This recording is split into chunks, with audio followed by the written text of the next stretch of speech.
Sylvain. It's unusual to find you doing something other than hitting on women. Ah, Dorothea. I've been preparing to do just that, as it were. My intention is to flirt with the monastery's most beautiful flower, Dorothea herself. Oh dear. And I've ruined all your hard work. You might as well save the effort. I'm not taking the bait. Oh, Dorothea, your wit is as sharp as your beauty. Don't you want just a little flirting? Just a sample? I'm not like all the others, you know. I don't doubt it. By not like all the others, do you mean how serious you are about being disingenuous when you flirt? And that is supposed to mean what exactly? Your social standing isn't bad, and you're not bad to look at or particularly dumb. You could easily be engaged by now. But you just flit from one woman to the next without settling on anyone. I bet you enjoy going out with them, but you hate women themselves. Don't you think? Me? Hate women? That couldn't be further from the truth. I'm always serious when it comes to matters of the heart. When I flirt, I stake my life on it. Uh-huh. I'll believe it when I see it. Staking your life on a person is the sort of thing you should only do when you're in love. That's what I've been saying. I love you enough to stake my life on it. And I'm seriously in love with each and every girl I flirt with. I see. Regardless, I'm not staking my life on you. So you'd better go and fall in love with someone else. Goodbye, Sylvain. She's stone cold. I love it.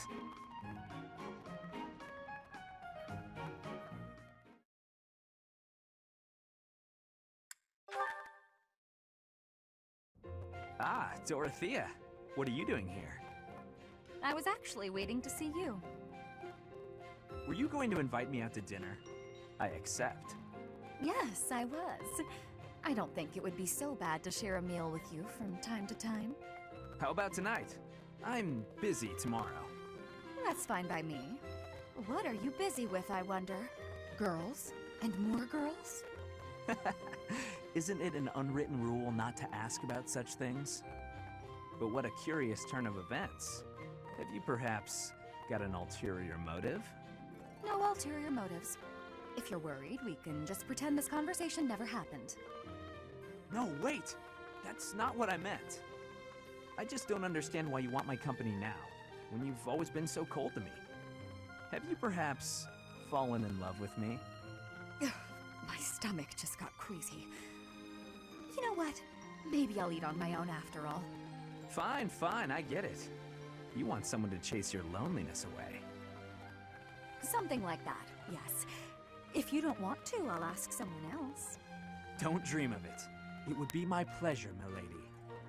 And to be clear, the reason you chose to spend time with me is my family, yes? Or is it my crest? Both? I'm just curious about such things. Say I was a commoner. Would you still have invited me to dinner? Is this really necessary for a simple dinner invitation? Actually, I have a question of my own. Say I was a hoarse-voiced old hag.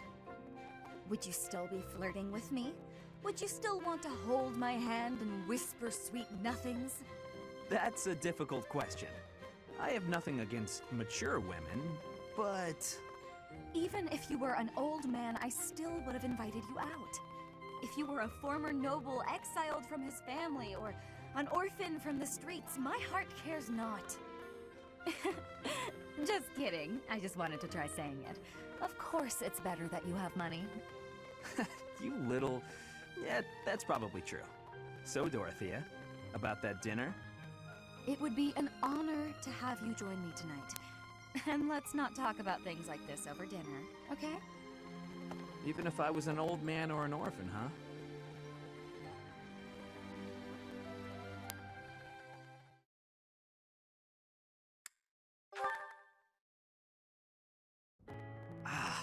Why am I so unlucky with women lately? Oh, Sylvain, what's that face for? Have you been dumped again? Isn't there an unwritten rule you shouldn't ask someone that? I'm sorry. I thought you didn't mind being dumped. So your love life can get you down sometimes after all. Who knew? I'm sad every time I break up with someone. It's just... I usually try to be the one doing the breaking up. I've never had a hard time with girls. Ever. Not until recently. But now when I think about it, I wonder what any of them even liked about me. It's not as if any of them knew much about me. I don't get it. Isn't that what a relationship is for? Learning about someone else? You can't know it all right at the start. I asked you before if you would have invited me out if I was a peasant. You did ask me that, yes. That was wrong of me to say. It's not an excuse, but I'm always so suspicious. I'm a nobleman with a crest. The marriage proposals don't stop coming. Everybody wants me. Except, they don't actually want me at all. They want my bloodline. Within my family and without. It's always the same story. Sometimes I think that if I didn't have a crest, no one would look at me twice. I see. And you're probably not wrong. Honestly, I've had those same sort of thoughts myself. Oh? What sort of thoughts might those be? I sang, people cheered and applauded, and when I walked off stage, I'd find the same thing every night. A mountain of presents and marriage proposals. But none of those people knew me. All they knew was the singer they saw on the stage. All they wanted was my looks and my voice. None of them even tried to get to know the real me. I'm pretty sure I've heard this somewhere. We may come from different places, but we're much the same, wouldn't you say? Yeah, I suppose we are. Look, Dorothea, I've realized something. Even if you were an old grandma, I'd still flirt with you. And I'd absolutely win you over. Though, I'd much rather win you over now, and be with you until you become an old grandma. That might be the most legitimately romantic thing you've ever said, Sylvain. And I can't say I disagree. I'd rather you win me over now, too. So that I can stay by your side until you're an old grandpa. Well, before any of that, will you go to dinner with me? I'd be happy to.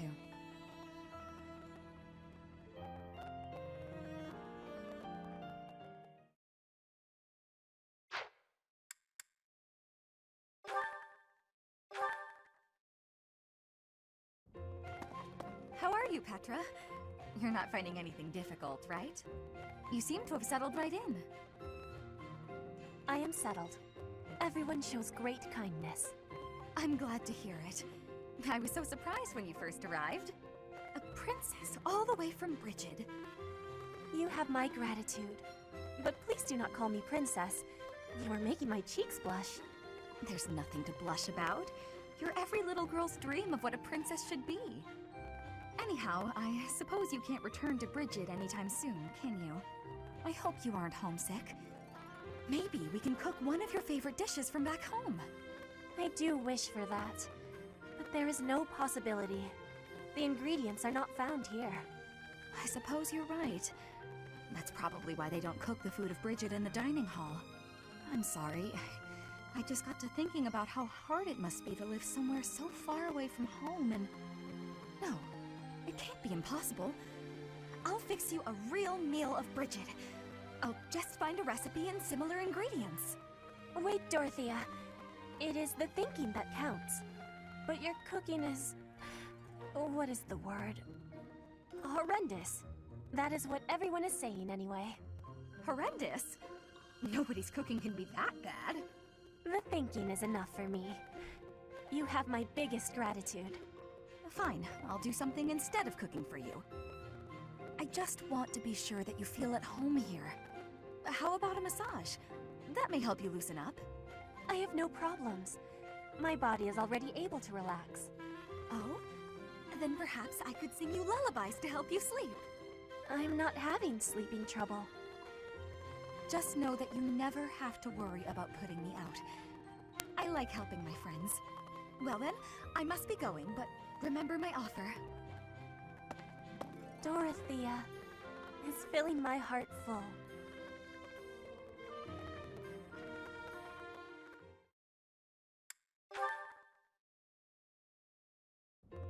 Dorothea, I want to be asking you a question. Oh, please do. Why have you come to Garegg Mach? Is your goal different from the rest? Yes, I suppose. Everyone here is an heir or an heiress, but not me. I'm just a commoner. When I enrolled in the Officers' Academy, I was different than everyone else. I wanted to secure my future, and my big idea was to marry money. Ever since, I've been dating different, terribly well-to-do men, searching for a good one. So far, there's been no reason for a second date. Marrying money? That is not sounding like a good idea. Money would be a bad husband. Pretty much. But you treat me well. I have so much gratitude. Why do you show me such friendliness when I am not money? Oh, no, Petra. This isn't like that. I like spending time with friends. It's wonderful being friends with you, and I hope we can stay close for a long time to come. Yes, I have that hope too. But I have also been thinking of who is good for me. Oh, I see. And still I am thinking we should be friends. Oh, I know why. Because we're both trouble for Imperial nobility. Yes, we both have troubles. Feels nice, doesn't it? Knowing that together we can irritate that many people. Since we've already got a lot in common, let's get to know each other better, shall we?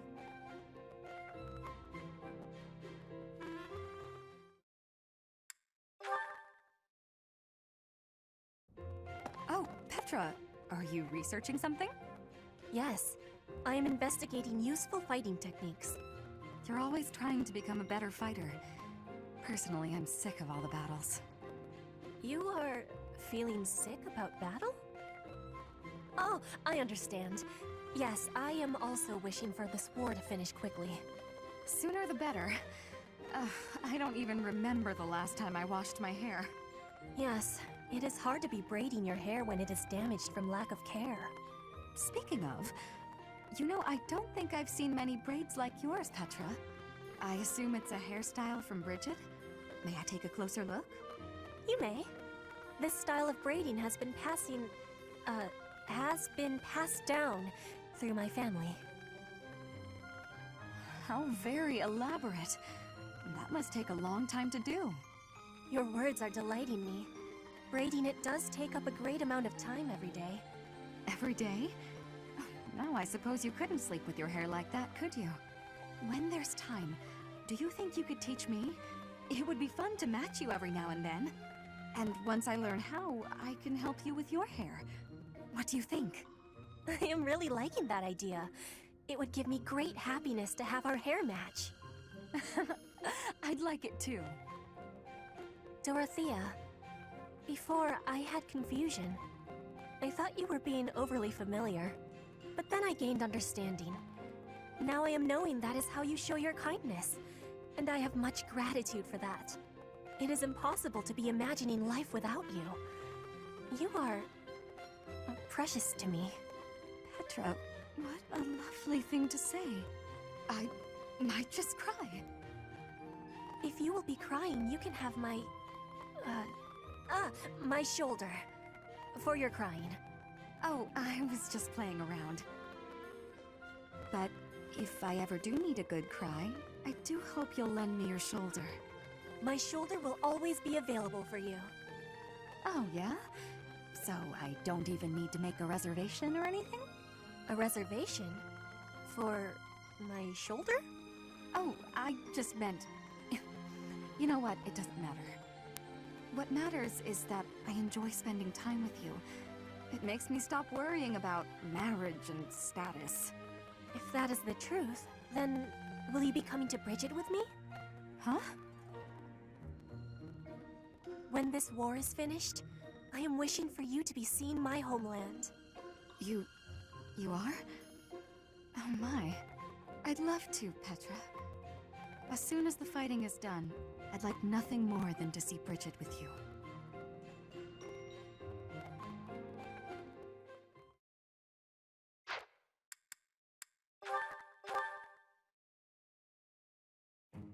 Felix, my goodness, I swear you're always training. Such a hard worker. So strong.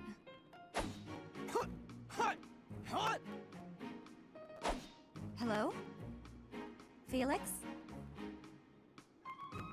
What? You can hear me. That's good. I was worried maybe your ears didn't work. What do you want?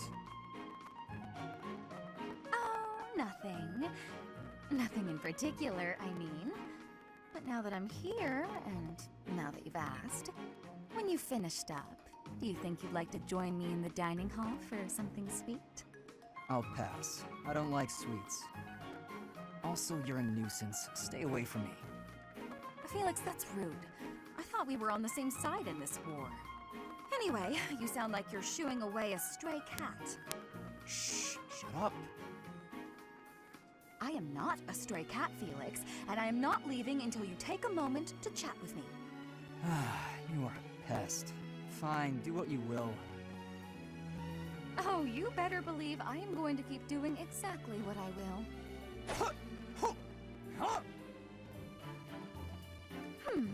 Maybe instead of a sweet treat, we can get something spicy. Would you like that? I've heard the dining hall is serving a dish with some Western spices in it. Does that sound good, Felix?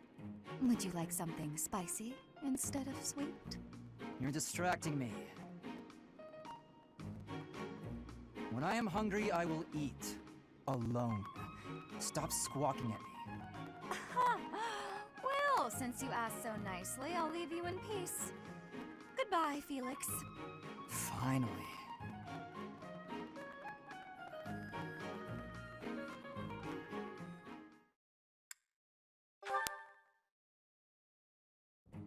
You're following me. Stop.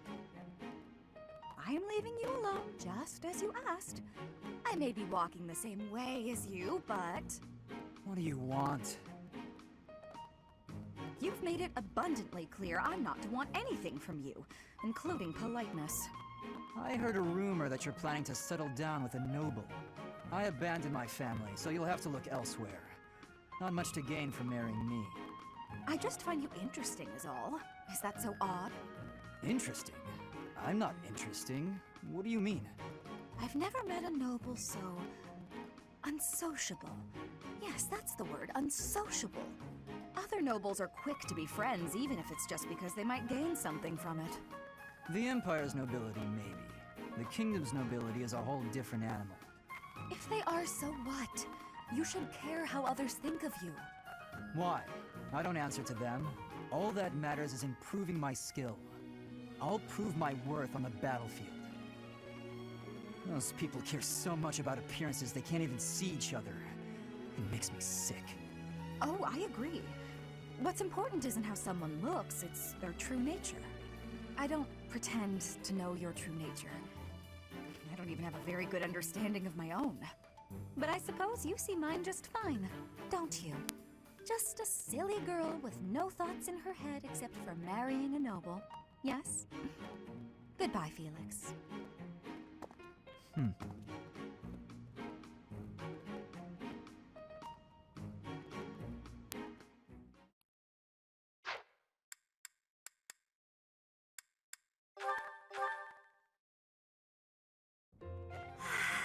It's peaceful here. Flowers are so calming. Just looking at these, it's like all the terrible parts of the day just disappear. If only people could be more like flowers. What's Byrne doing? She looks like there's something wrong. All these nobles are just terrifying. And the commoners? Just look at Dorothea. So pretty, popular, dazzling. There's no way someone like me could ever be close with someone like that. Byrne, are you okay? Dorothea! Did you hear all that? Just the part about you wishing you could get along with someone. So, Byrne, who have you got a crush on? Seriously now, you have to tell me. Who are they? Do I know them? I'm so excited for you, Byrne. No. I was actually thinking about being friends with you. Me? I thought we already were friends. That's not what I mean. Oh, I'm such a coward. I thought it would be great if we could be closer. but old memories just get in the way for me. Byrne, whatever happened in the past, you know you have my full support. I'm here for you.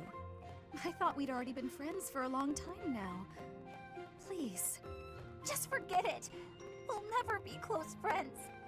Father would just... He would just... No! Wait, Father? What did she mean by that?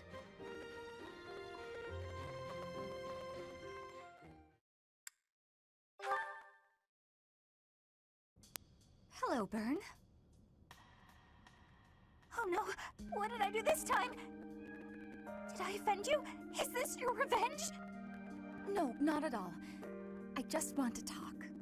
If you promise not to resort to violence, I'll do whatever you want. Byrne, I've just been worried about you, that's all.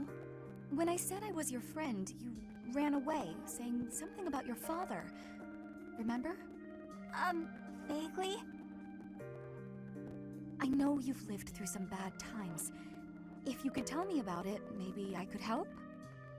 Oh, I don't know. Please. Your father's not here now. Whatever it is, you're safe to tell me. All right. My parents told me never to befriend a commoner. They said commoners are scum, and that they'd crush any that tried to come near me. Hang on, scum? They called me... commoners. They called us scum? Yeah, but once, a long time ago, I did secretly make friends with one. A boy. When my father found out about him, he disappeared the very next day. I heard he was found beaten half to death. I never saw him again. Since then, I've been terrified of making friends with anyone. Commoners especially. I never knew that kind of thing really happened. You hear stories, sure, but... Oh, Byrne, I'm so sorry. I'm proud to be your commoner friend. Dorothea! Hey now, relax. There's nothing to bawl about. If your dad tried to beat me up, I'd return the favor and then some. Return the favor? When I was in the opera, you better believe I had run-ins with the most wicked, terrible men. I survived kidnappings, attempted murders, all kinds of stuff. But you know what? I broke those guys' arms. Snap! It was a thank you for all the trouble they went through trying to hurt me. You're incredible, Dorothea. So, now that you know I can defend myself, can we be friends, Byrne? All right. Yeah.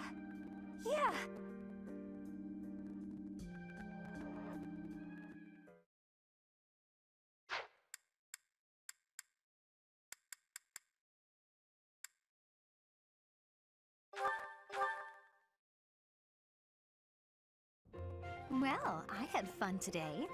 Of course, you want to see me again, yes? Of course. I'd love to, Dorothea. Well, until we meet again. Oh, hello, Professor. Were you watching that? Yes. Is there a problem with that? Look, I know what I'm doing. My claim as a diva won't last forever, after all. I must look to the future. As a man, you may not feel so rushed about these things, but I know my beauty will eventually fade. You? Really? I never would have guessed. Anyway, I'm not just playing games with these boys. This is for my future. You have no right to object. I very much want to find a good partner here at the Academy. Someone who will take care of me for the rest of my life.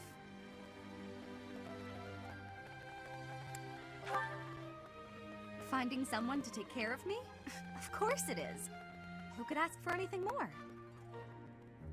Anyway, I value your opinion, Professor, but I won't have you interfering with my life plans. Unless you'd like to take care of me into my old age. That'd be something, eh? How about it, Professor? I wasn't... You aren't being serious, are you? I was just teasing. Or did you really just consider spending your whole life with me? If you did, that actually makes me... It makes me happy. I had no idea you might look at me that way. You've gotten awfully quiet. You might even be blushing a bit. Have I embarrassed you? If so, I'm very, very sorry. I should be going anyway. I'll see you later, Professor.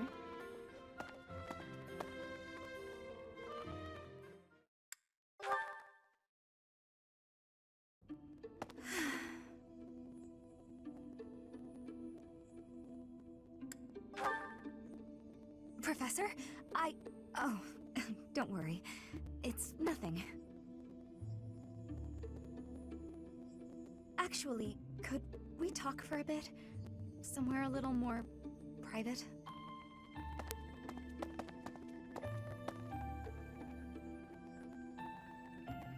I'm just gonna come right out and say it. I find you a little difficult to be around. I know. I'm your student and you're just trying to watch out for me. But the way you look at me sometimes, it's like you're seeing right through me. Don't worry. I know you don't mean anything bad by it. I'm just too self-conscious, I guess. The thing is, I don't have anything to call my own. No land, no birthright, no fortune. Little knowledge or battle skill. I think that's why I always clung to my popularity as a diva. Even after leaving the stage behind, I sort of kept up the act. When I look at you, it's like your eyes are accusing me. Telling me that you see right through it. That's what I mean when I say it's difficult being around you. Hey, this might be nuts, but maybe you could show me some kind of weakness of yours? Oh, come on, Professor. Everyone has some kind of weakness. You know mine. If I know one of yours, maybe I'll feel less... I don't know... vulnerable. Excellent. Well then, don't mind me. You know, Professor, I never hear any gossip about you. Of a romantic nature, I mean. Would I be right in assuming you're not very... experienced with romance? Maybe we should find out somehow.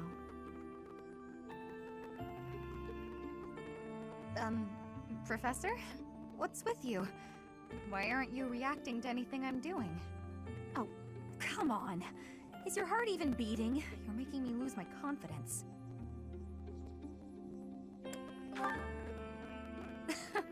Don't be so silly. Huh? It really isn't beating? Is what I'd say if I were more gullible. You're just fooling around, Professor. I'm not sure how you did it, but that was a good one.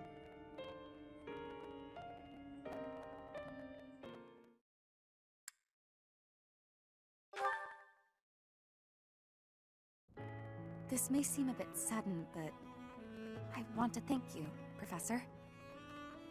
That is, for letting me live my life the way I want. I've noticed you've been giving me fewer of those soul-revealing gazes lately. I appreciate you making an effort to not trouble yourself over who I spend my time with.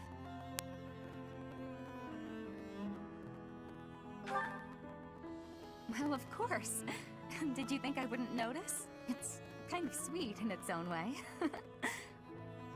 Professor, may I tell you a story about when I was younger? I was an orphan, living in the back alleys of Enbar, until one day I was overheard singing. That was when my new life began.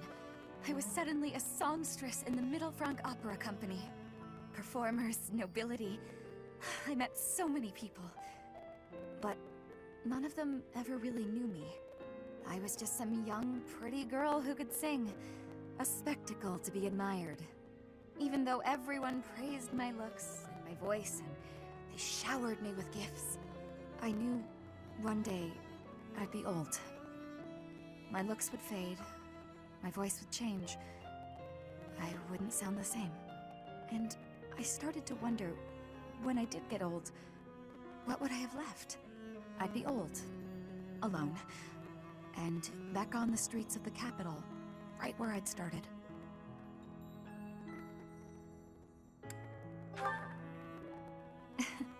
That's sweet of you, even if you are just flirting. I never had much to begin with in life, and I worry that one day I'll be that way again. That's why I keep searching for someone who will love me. Someone unaware of the songstress, who can love a girl that used to be scared and alone on the streets of the capital. I wonder if such a strange person can even exist.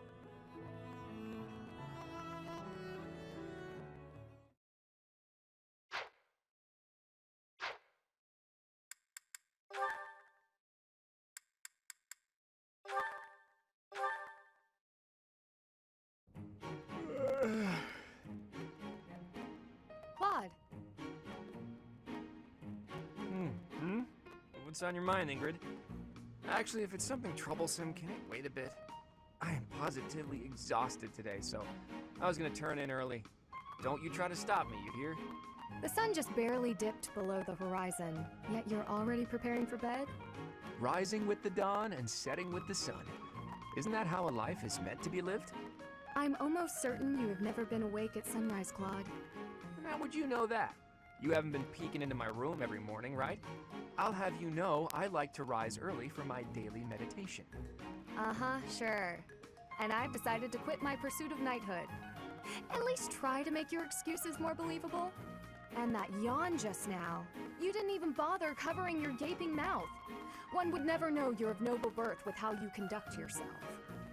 You need to relax, Ingrid. Deep breaths, okay? A yawn can't hurt, I swear it. Really, you'd better get a hold on that attitude of yours.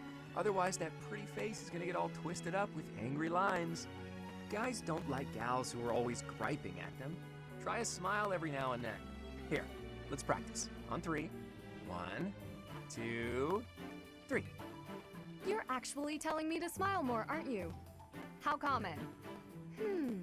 Since you're so insistent upon telling me what my face should be doing, perhaps my blade can restructure your face with a more permanent smile. All jokes aside, are you not house leader? As a leader, you should set a shining example.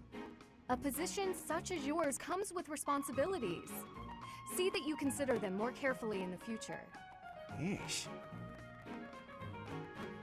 And just how long do you plan on lounging about yawning like a slob? At least lounge in your own quarters. Okay. Honestly, some people. Wow, somebody needs to teach that girl to lighten up.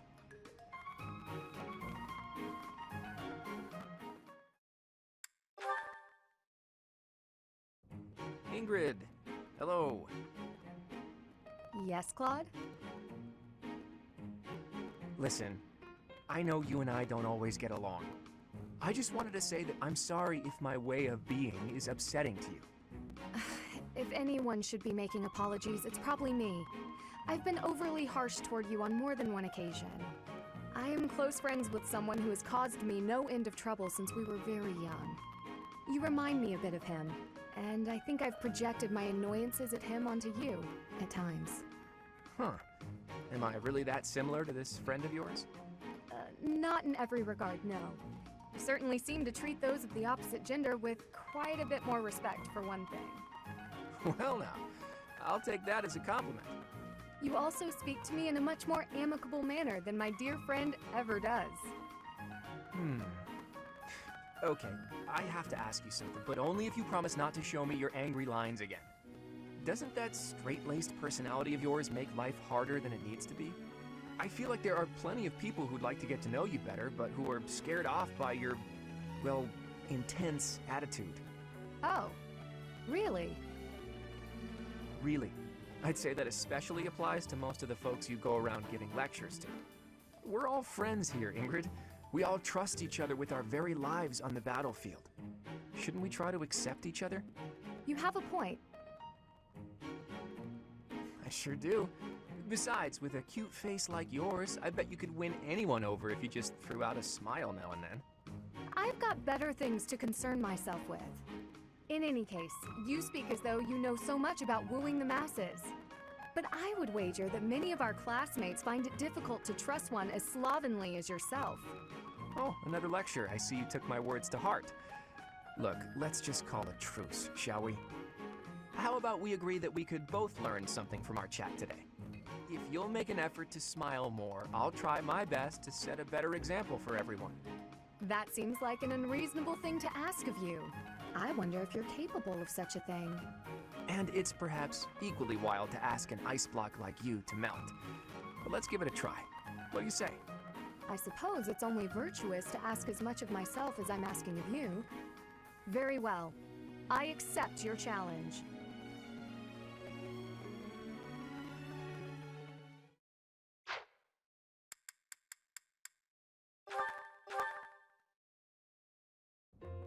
Huh? Are you actually reading, Hilda? I thought you hated studying. Oh, hush. It's just a letter from my brother. He sends them all the time. Your brother, huh? Isn't he known as a great general of the Alliance? A true beacon of... Don't even start. That's got nothing to do with me. Uh-oh, better not let your brother hear you say that. 'Twould break his fraternal heart. But all joking aside, it sounds like he really cares for you. You can say that again. He must be rather bored, too, now that the situation in Elmira has settled down. Ah, the Elmirans, the Eastern Menace, as they're often called. I did hear your brother had fought them a number of times. In fact, I hear he's even gone toe-to-toe with Nadir, the great Elmiran warrior. Nadir the Undefeated, was it? Just another grizzled old man as far as I'm concerned. But my father was ecstatic when he heard my brother had defeated him. He paraded my brother all over our territory. What a pain that must have been for our people. A pain? Any celebration is something to be enjoyed. Celebration puts smiles on faces faster than anything. I'm sure even you at least congratulated him, right? A smile from you would surely mean the world to your brother. Well, sure. Then he got all worked up and started saying things like, I am the protector of Fódlan. That's not far from the truth, you know? Why do you think the Elmirans have been so quiet lately? They're wary of your brother. If House Goneril of the Border were a bunch of weaklings, the Elmirans would have invaded Fódlan a long time ago. You talk about it as though you've spoken to the Elmirans yourself. Well, I am heir to the leading house of the Alliance. I'm privy to all kinds of information, whether I like it or not. You act so nonchalant about your studies, but you know so much about politics and history. You're a hard guy to grasp, you know that, Claude? Oh, I disagree. I'd let you grasp me any day. My hand, my heart, even my neck. But if you want to know all of my secrets, you'll have to bear yours as well.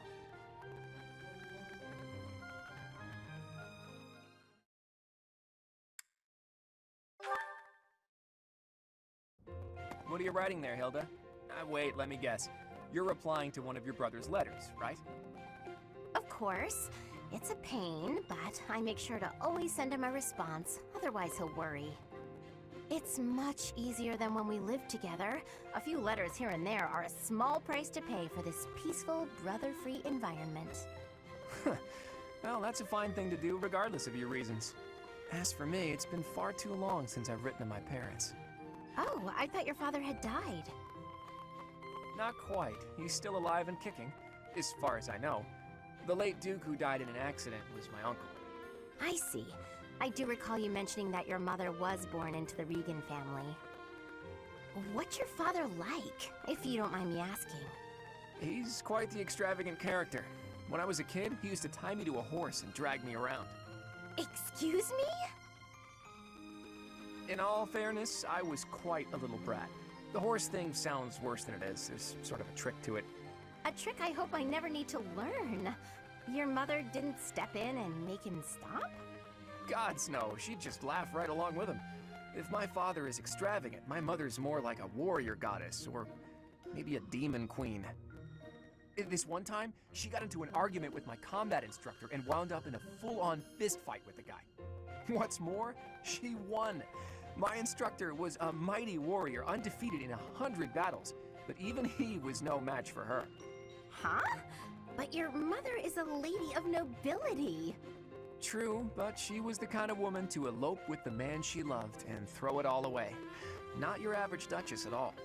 Ooh, they eloped! I like that. It's so romantic. Imagine abandoning your family forever to be with the one you love. Not everyone can do that. It's not a question of can, it's a question of will. Even someone like you who generally despises effort would pull out all the stops for something you really care about. Isn't that right? Excuse me? I put in plenty of effort. Hey, that was a compliment. Anyhow, I look forward to the day when something inspires you to try your absolute hardest. It will be something to behold.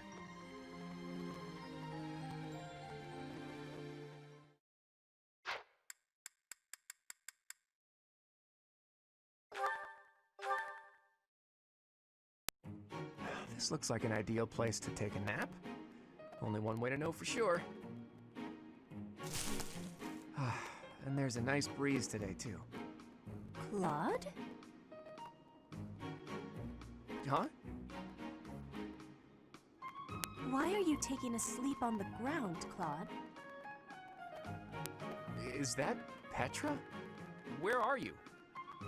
Were you up in that tree the whole time? I couldn't feel your presence at all. Amazing. It is safe to take sleep in the tree's top. Why would you choose the dangerous ground instead? Your logic is sound, I'll give you that. But how is one supposed to get up there without losing the sleepies from the effort? I do not know what is meant by the sleepies, but getting in the tree's top is easy. And you will be using all of your energy, so that good sleep will find you up in the tree. I see. That makes a certain kind of sense, but it's not as relaxing as a good ground sleep. Give it some trying. And do not think with too much hardness when you return to the ground. Feel it. If you stop for thinking, your arms will get heavy. That is way more thought than I'd hoped to give this nap of mine. But I'm not one to give up before even trying. Here goes nothing. I can do this! I have not known a noble here who can climb trees. Is this a weakness of Fódlan nobles? No, not a weakness. How do I... Ah! You should be quitting. It is a danger to be falling from such a height. Oh, I think that's enough for today. This might sound like an excuse, but we don't have a lot of tall trees where I grew up. This is all new to me. You should take your sleep on the ground. I will take mine in the tree. You won that round, tree.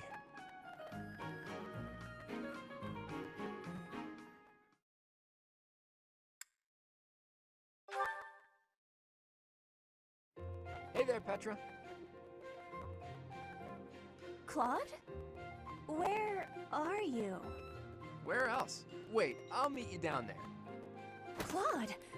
I thought you were not able to climb the trees.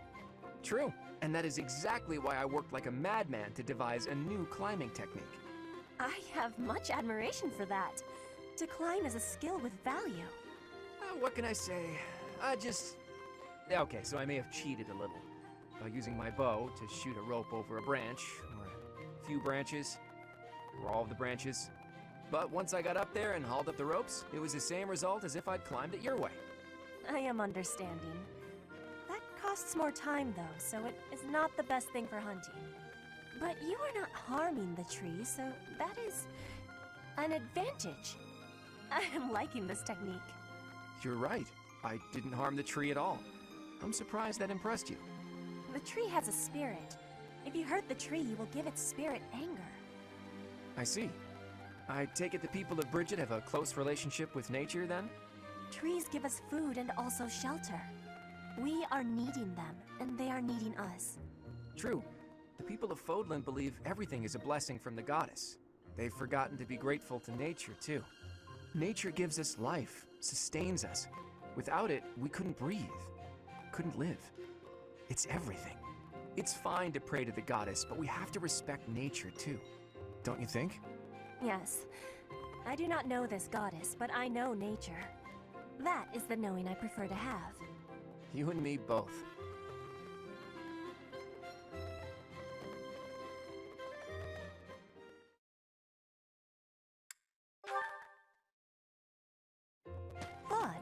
What are you doing?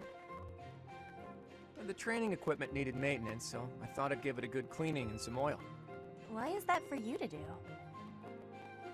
If you intend to use something a lot, it's on you to take good care of it. You are a noble who does not have fear of working with hardness or becoming dirty. And you can climb trees. I am impressed. Thanks, but to be honest, I don't think being a noble really has anything to do with anything. Nobles and commoners are all equal here. We're all buddies. Even you do chores, don't you? Social rank doesn't matter when you put your life in each other's hands. I like that about this place. I have your same opinion. Status is something chosen by chance, not by a person. Everything became different when I came from Brigid to the Empire. Nobility does not stop life from surprising you. I know just what you mean. It's not like the ancestors of the nobility or royalty were selected by the goddess herself, after all. What does origin or status matter? In the grand scheme of things, we're all just insignificant mortals. Nobility isn't a matter of birthright alone. At least not in my eyes. Claude, you are very much strange for a noble. Thanks, and same to you.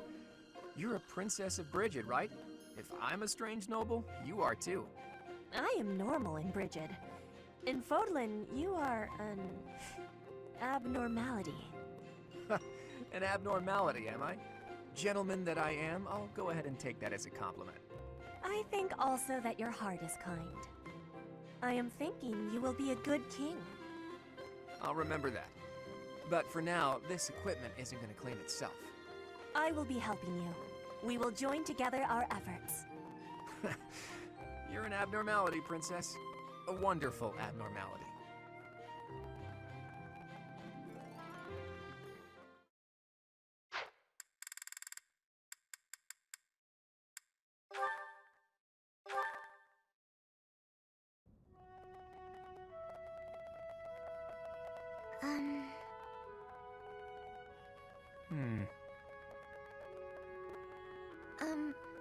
Claude?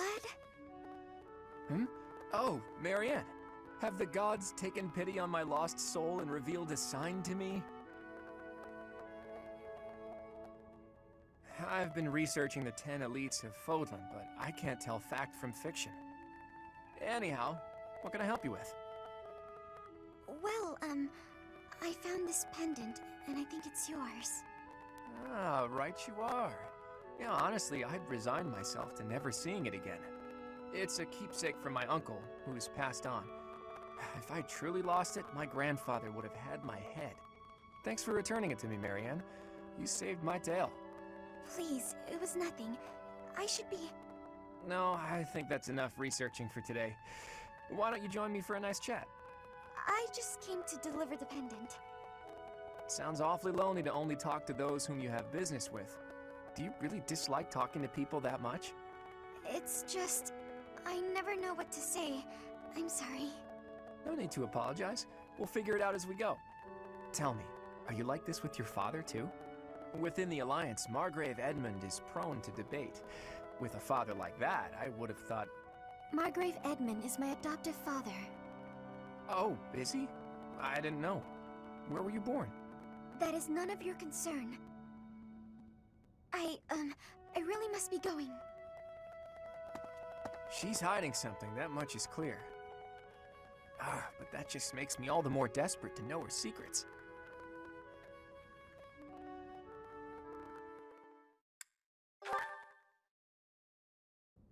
Marianne, please accept my apologies for my behavior yesterday.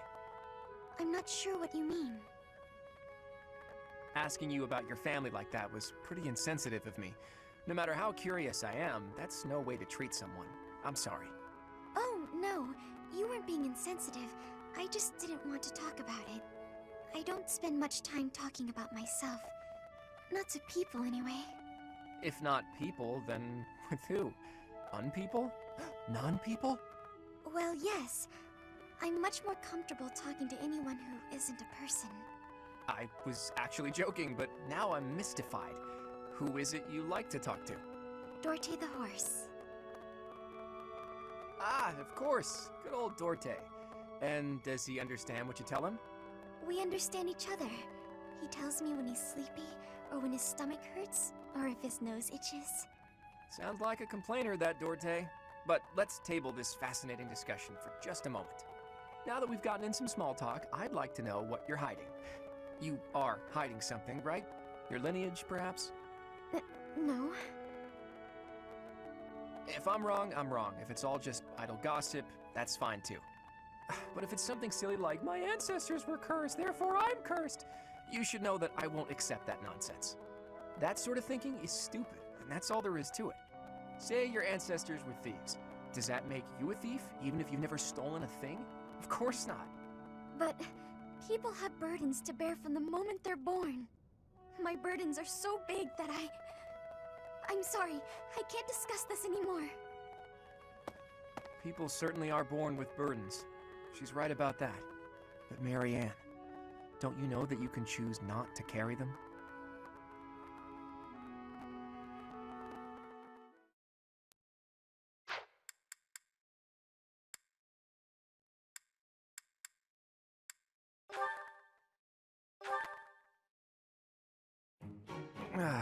There's really no better place for my midday nap than under the shade of a nice big tree.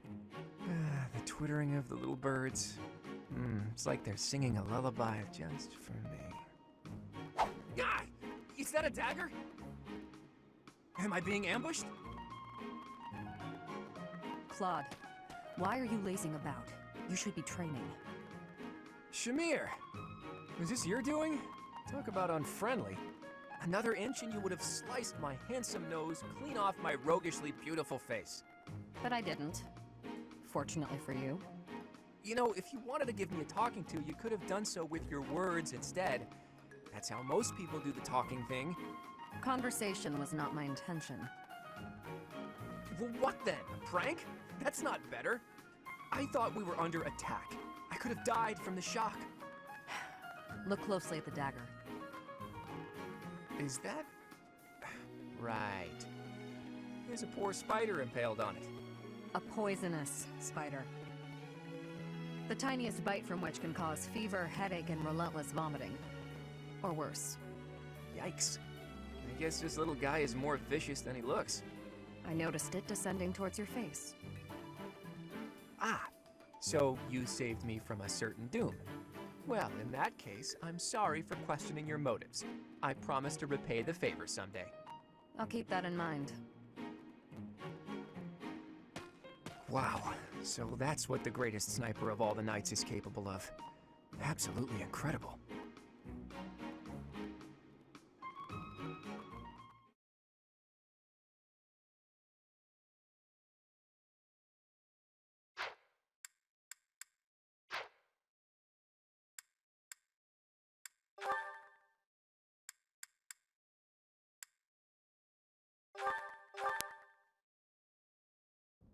Sometimes I wonder if your life could have taken you down a different path.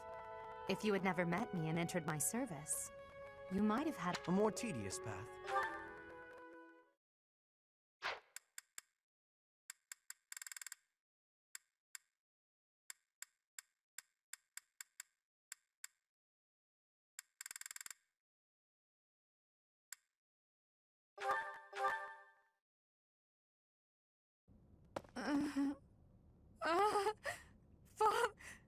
Save...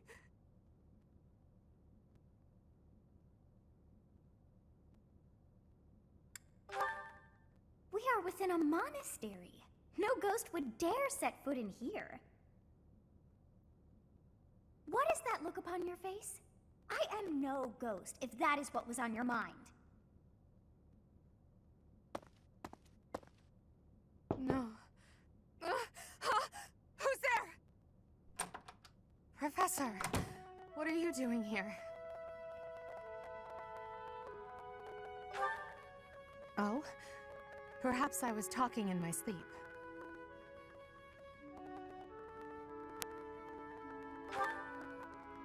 Ah, so you heard me then. Yes, it was a nightmare. I've had them since I was a child. Stupid, pointless dreams I can't control. It's terribly frustrating. Just My childhood. A time before I had realized who I was destined to become.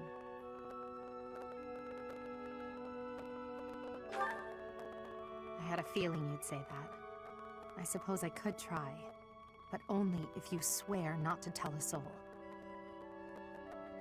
I appreciate it. I dream of my older brother, paralyzed, helpless. My older sister crying for help that never came. The youngest babbling words beyond meaning. I see my family dying slowly, waiting in the darkest depths for a glimmer of light. I once had 10 siblings, 8 older and 2 younger.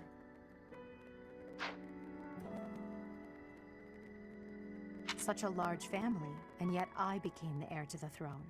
Do you know why? Every last one of them was crippled by disease, or lost their mind, or died. I was the only one left who could inherit the throne. Things kept getting worse. The darkness kept getting darker. In the end, I was the only one who survived. The nightmares are a reminder to never forget, to never allow such terrible things to happen again. Even now, I'm the only one who can carry the weight of the Adrestian Empire. The future of the Empire, of everything, depends on me. I shared more than I intended to. I suppose there's something in the air tonight. I've never told anyone about my past before. Please, forget I said anything. Sleep well, my teacher.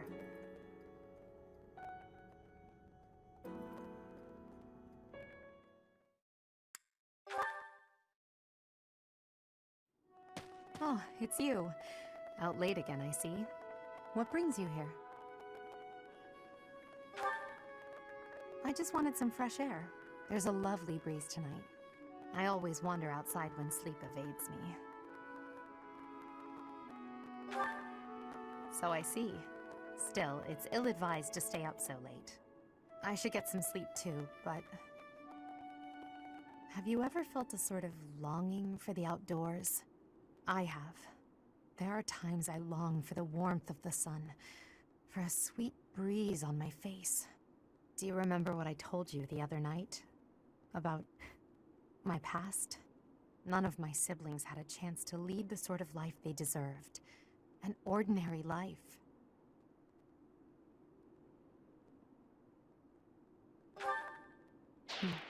Well, perhaps if I tell you more, it will come back to you.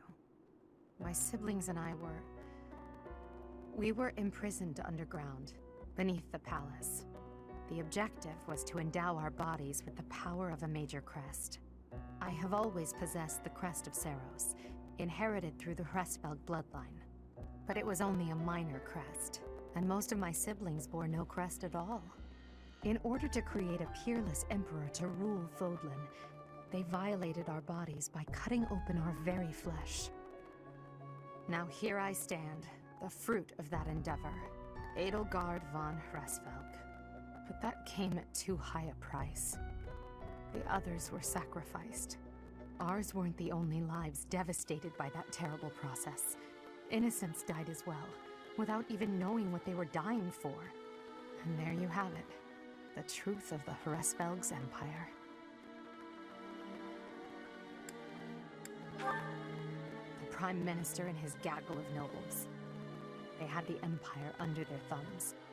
My father, the Emperor, tried to stop him, but it was futile.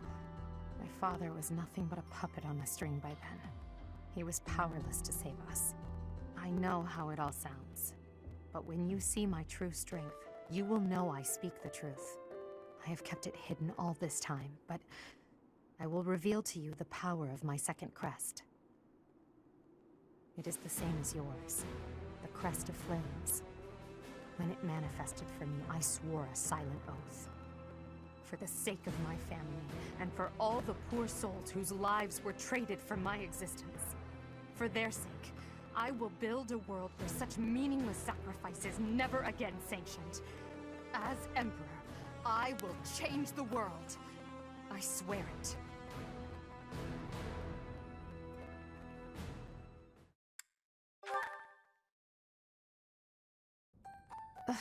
I'm so sick of it all. There is so much to be done, yet all I encounter are new problems and pitfalls. Ugh. Sometimes I wish I could spend just one day doing absolutely nothing and gorging myself on sweets.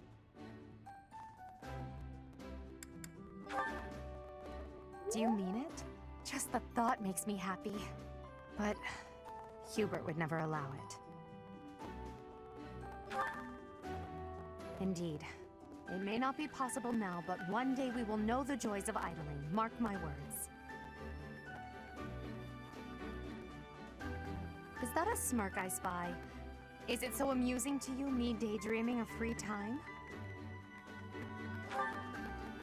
I see.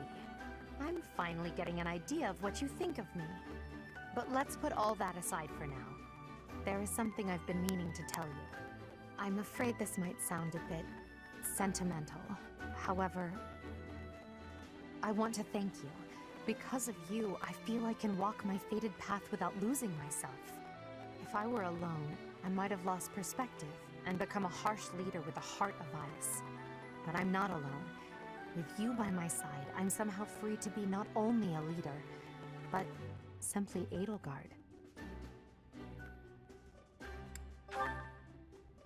True. I am fortunate to be surrounded by many wonderful companions. Nevertheless, you are different from the rest. Until now, no one has been able to surpass me, much less command me. I have always been seen as an untouchable princess or emperor. No one spoke to me as an equal or met my gaze without flinching. It was lonely, terribly lonely. The only person I could rely on as I tried to claw my way out of the darkness was myself. But you have been a brilliant light.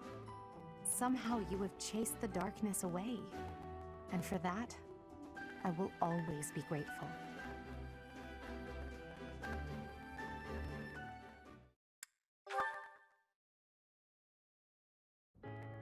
Yes? Oh, it's you, Professor. I was certain it was Hubert coming to drag me back to my duties. Your Majesty, you must know your supreme talents are needed at present. Why not gaze at these documents instead of the sky?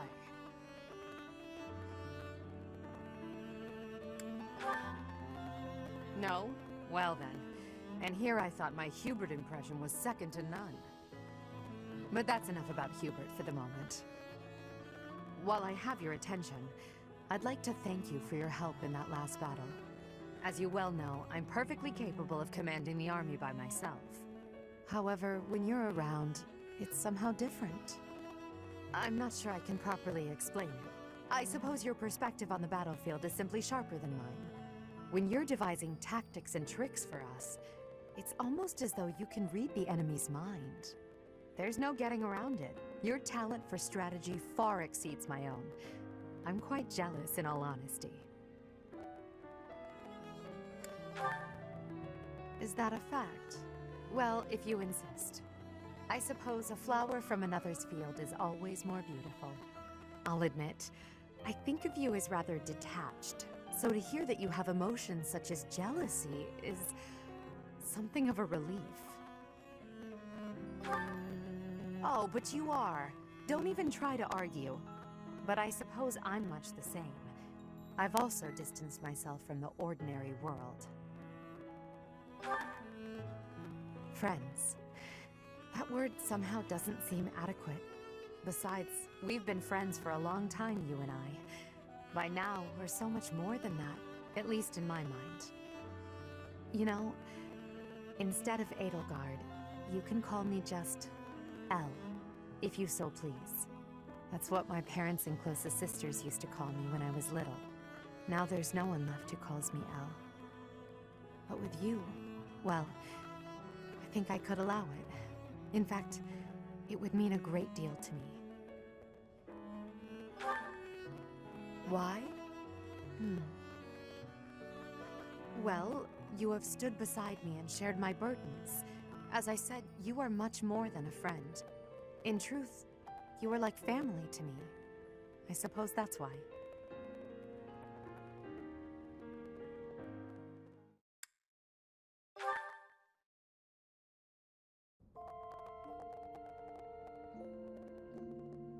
The children of the goddess have been defeated at last.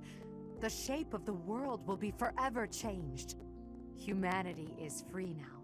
The world is ours once again. Can you believe it?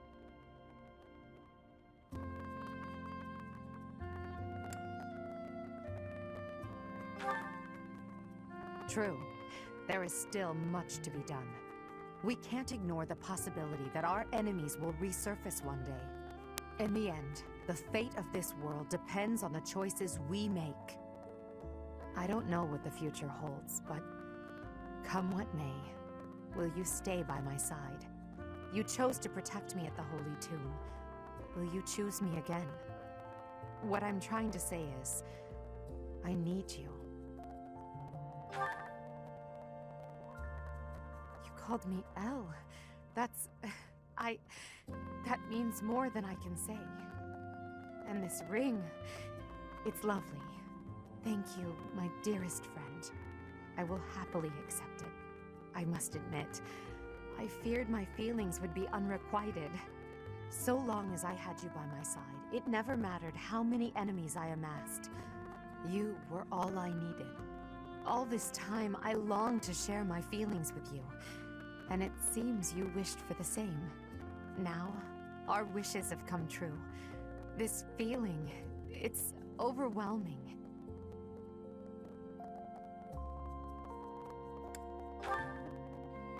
Absolutely not. I won't allow it. From now on, we face the world and carry our burdens together. We will crush those who slither in the dark and restore peace and order to Fódlan. I will then find a suitable successor and hand over the reins of the Empire. When all that is done, it will be just the two of us. I look forward to starting our life together in the light of a glorious new dawn.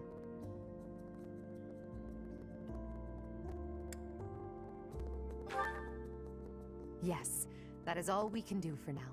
We must remain focused on our goals. To think that I may truly call you my partner and equal now. The solitary reign of Edelgard has come to an end. From now on, we walk this path together. With time and care, the darkness shrouding this world will be lifted. You and I will become the light that shines over Fódlan, just as you have shined upon my life.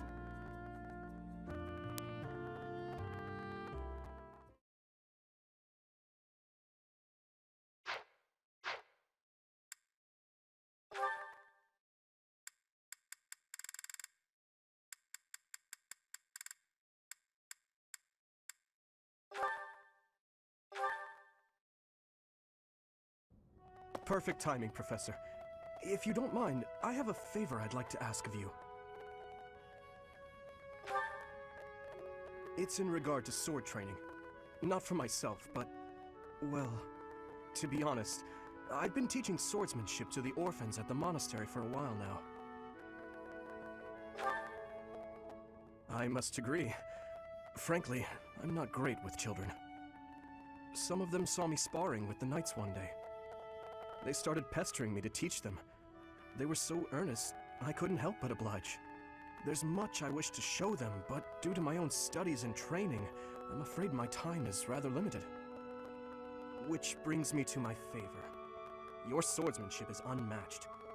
I hate to ask this of you, but would you consider lending me a hand?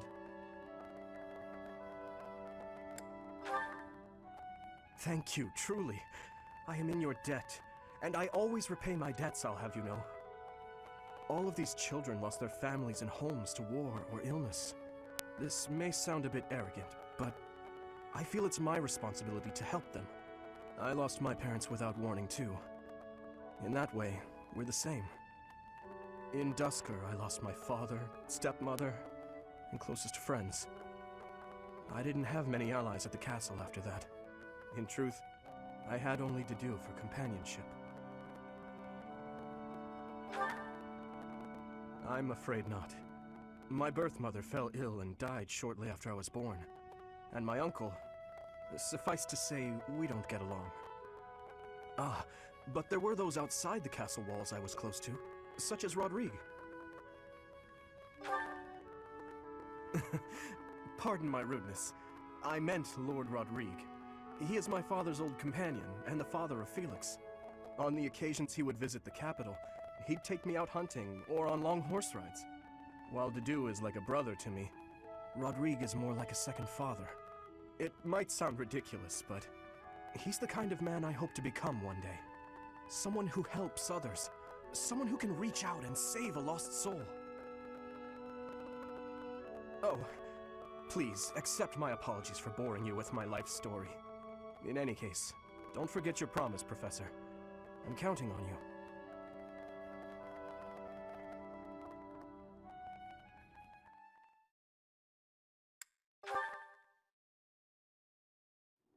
Thank you for your help the other day, Professor. Please, allow me to express my gratitude by taking you to dinner.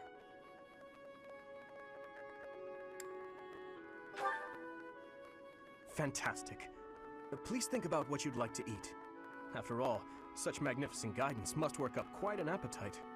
I've studied swordsmanship for some time, but your mercenary skills are something else entirely. Speaking of which, there's another question I must ask you. Were you reconciled with the reality of battle from your first foray? With the killing part, I mean?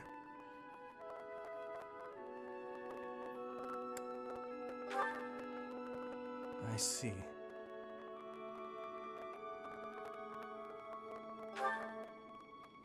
No. I do not carry that burden well. I doubt that will change, no matter how many years come and go. The first time I led on the battlefield, I was sent to quell a rebellion in the west. It was not a difficult fight. The enemy was not well trained, and their morale was low. A swing of the lance, and your opponent falls. A flash of your blade, and a path opens up. That's the sort of battle it was. Easy, right?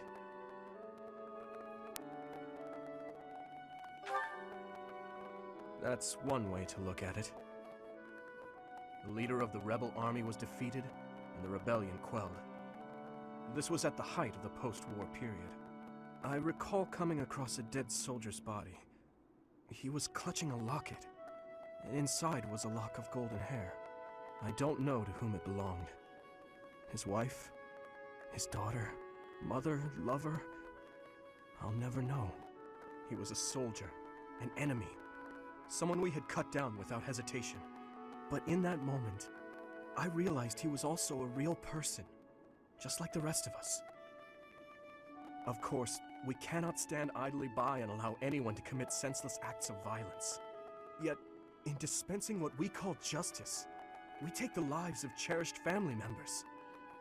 Beloved friends. Killing is part of the job, but even so, there are times when I'm chilled to the bone by the depravity of my own actions.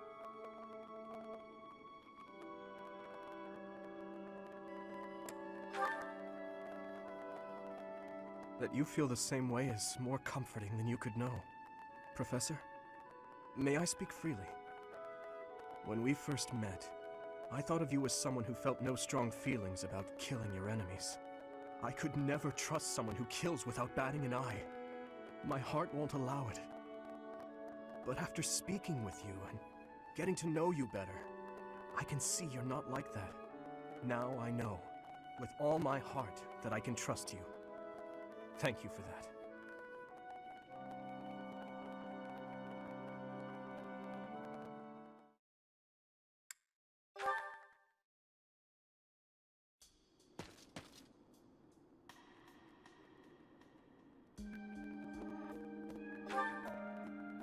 Sleep evades me, so I thought I'd get in some extra training. I was just about to finish. Perhaps it is the gloomy weather, but I am feeling the sting of wounds that should have healed long ago. The injury I got when that girl stabbed me after the battle at Gronder. Her eyes were filled with revenge, just as mine once were. I don't know, but I have a guess.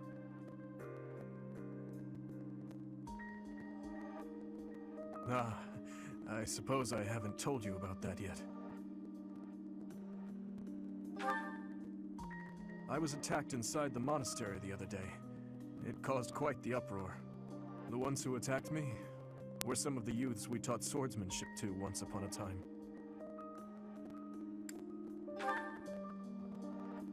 It seems they were raised by a group of thieves we put down 5 years ago. I heard Lady Rhea took custody of them, claiming that the children were innocent.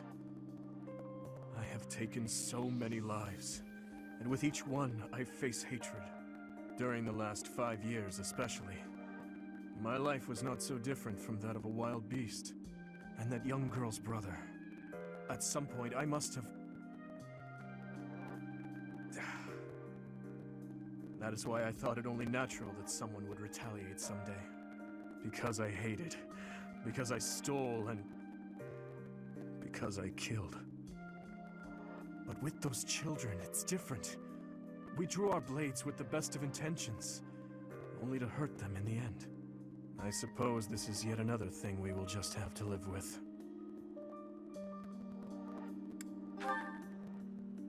Yes.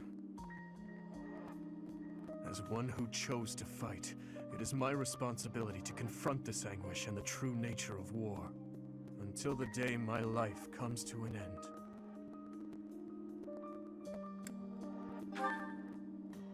Thank you. You know, Professor, there is something that I only recently realized. I never knew it could be so comforting to have someone standing by my side.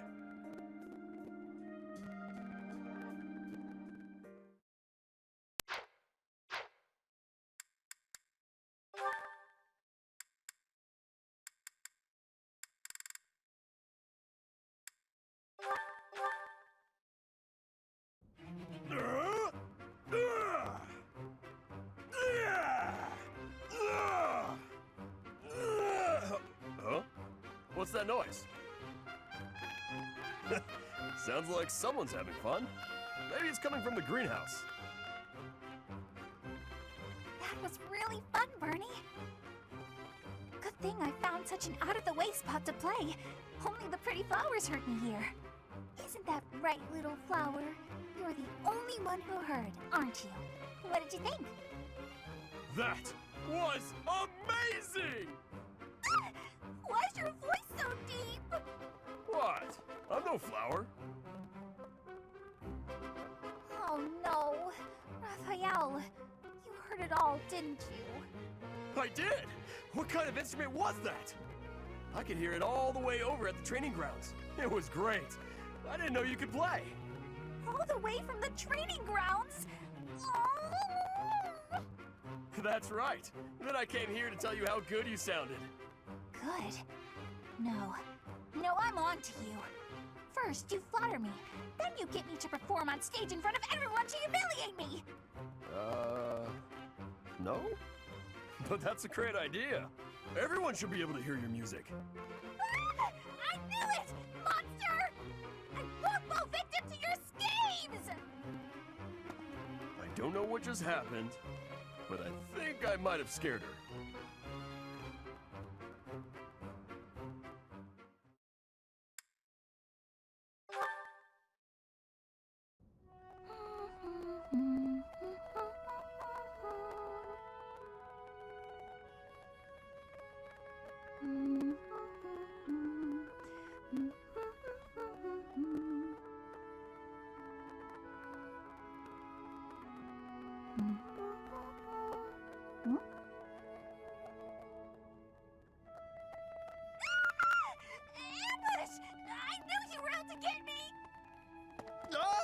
Bernadetta, please, calm down! Calm down? Sure, why shouldn't I? Nothing's more relaxing than being spied on! I just love it when huge, scary men lurk behind me with their insidious smiles and heinous schemes! Ugh, you just want to make me a laughingstock! Ruin me in front of everyone! I know it! Please, listen! I only came to hear you play. That's it. Promise. I'm not gonna make you perform in front of everyone else. I just wanted to hear you myself. Just you? Nobody else? Really? Really? I kept trying to ask, but you always ran away. That doesn't mean you can just watch me creepily from the shadows, you know. That would scare anyone. You're right, I'm sorry. I just didn't know how else to get your attention. You get so scared. But it looks like I ended up scaring you anyway. I'll leave you alone, Bernadetta. I really just wish I could have heard you play. Raphael?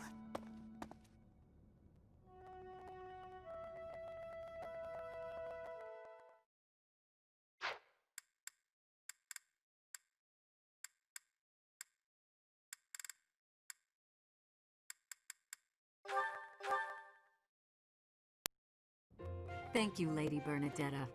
I will take my leave. Oh, good. Bye! Goodbye! Finally. Oh, that was awful. Just terrifying.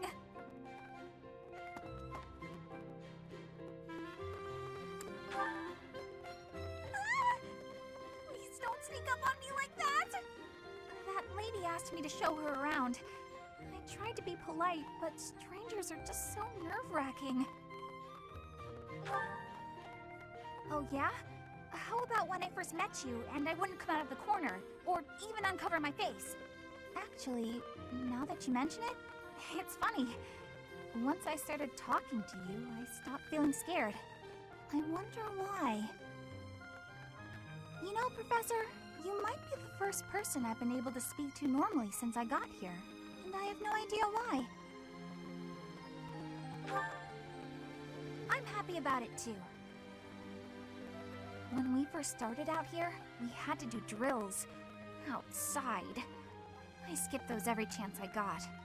It's a terrible idea going out in the forest with all these people you don't even know. Thanks to you though, I can actually make it through class now. I'm grateful for that.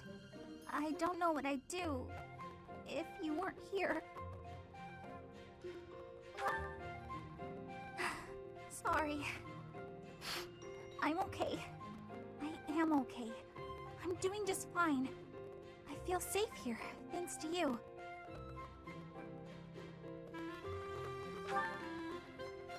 What? You saw that? Why would you see that?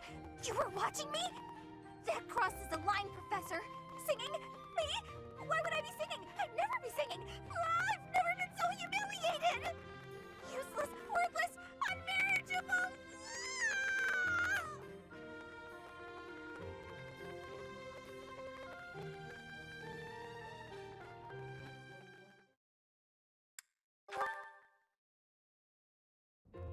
Great weather today. Perfect for shutting yourself inside, don't you think?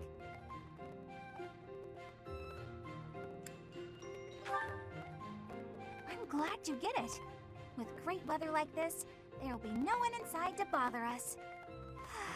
I love feeling like I'm all alone in the world. Oh, that. Well, I guess I can tell you, Professor. My father's obsessed with money. He's only ever seen me as bait for a rich husband. To train me to be a good wife, he'd do things like tie me to a chair. I tried hard to do as he asked. Honestly, I did. But before I knew it, I just couldn't bring myself to leave my room anymore. I just had this overwhelming feeling of fear all the time. No matter how hard I tried, my father never thought I was good enough. After that, it was just constant scolding. He couldn't say 2 words to me without mentioning how useless I was. An unmarriageable girl. My life was isolated, to say the least. I wasn't allowed to play with other kids, let alone make friends. Soon, I stopped wanting that. I was happiest alone, but even that made him mad. And when he tried to drag me outside, I kicked and screamed so much, I seriously hurt myself. He's calmed down a bit in recent years. His constant torment was replaced with complete indifference. He mostly acts like I don't exist now. If you can believe it, I was basically kidnapped. My mother ordered an attendant to stuff me in a bag while I was sleeping. By the time I figured out what was going on, I was already here. For a while, I was sure I was going to die. But here I am. Look at me, Still breathing. I'm sorry. I didn't mean to get you down talking like that about my past. Just forget everything I told you. There's no point in talking about myself anyway. Idiot! Oh, this is why everyone hates you, Bernie! You're the only one who would ever say such a kind thing to me, Professor. I'm sorry. Please don't look at me!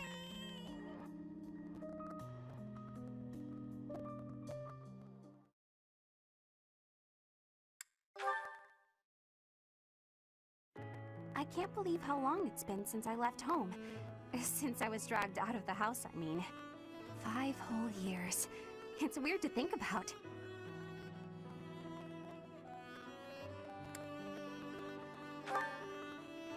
No. But if you'd asked me that 5 years ago, I'd have said the opposite. I have friends here, and I have you. The monastery's become a second home to me. Back then, I never would have dreamed a day like this would come. It's all thanks to you. You've given me a second chance at life. If not for you, I never would have gotten used to leaving my room, let alone the monastery. Maybe the battlefield's just dulled my senses. I'm much better with strangers and new places now, though. I don't panic nearly as much as before. A new place? All on my own? That sounds like a tough assignment. Where did this come from all of a sudden? Hey, hold on. You're teasing me, aren't you? Please don't joke around like that anymore.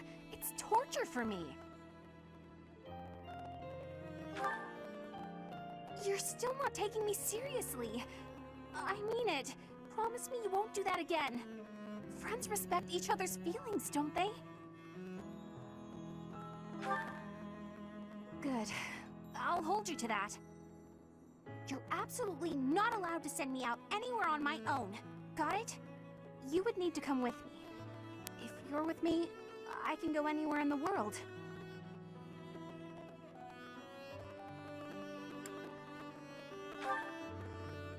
No, that defeats the purpose. Why can't you get what I'm saying? Oh, that's enough. I need some time alone.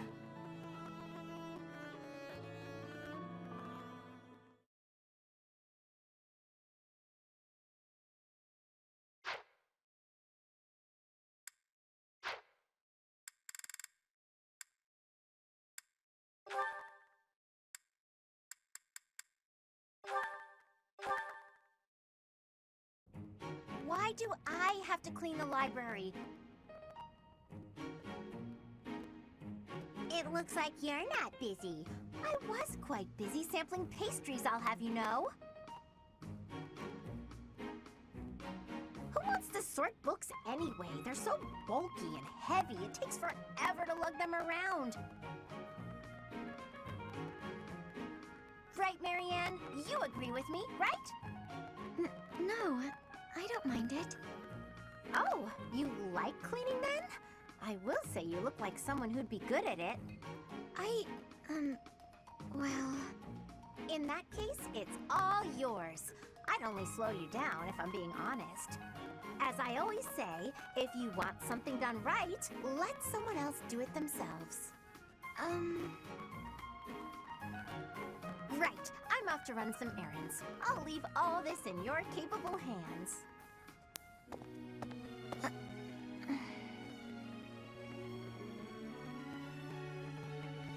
Hey, Marianne, are you? Whoa, what happened? This place looks even worse than before. I didn't realize that was possible. I'm sorry, Hilda.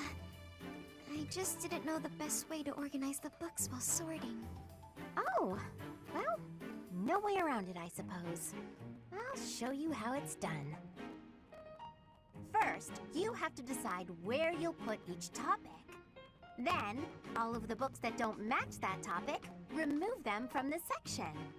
When you remove them, you need a temporary place to put them. Let's put books on magic here, books on swordsmanship here. Once you've done that, you just put the books back in their sections, like so. Wow, Hilda, that was incredible. Yeah, what kind praise? Looks like in the end, I'm doing this whole thing on my own, Sorry. The least I can do is help you put them back on the shelf.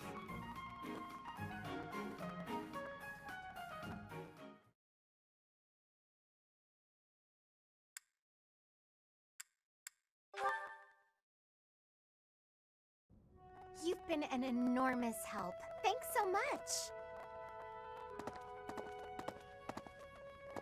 Excuse me.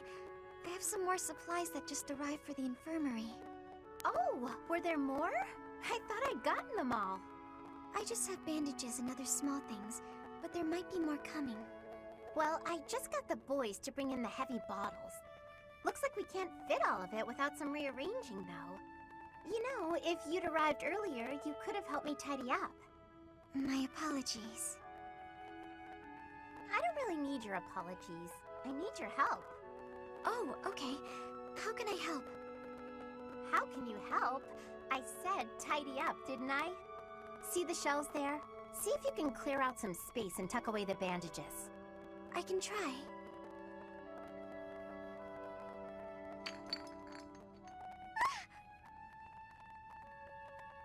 Hey, careful, Marianne. There's some strong stuff in those bottles. I'm sorry, No, look, just leave the bandages for now and move the bottles from the shelf. I can do that. Now the bandages fell. No! So in the end, I did it all by myself. I'm sorry that I was no help. I just got in your way. It's fine. We'll even it out with pastries. You want me to get you pastries? I guess I can. You seem so thoughtful and composed, but you're surprisingly clumsy. It's such an odd mix. I practically have no choice but to take over for you. You're right. I'm sorry.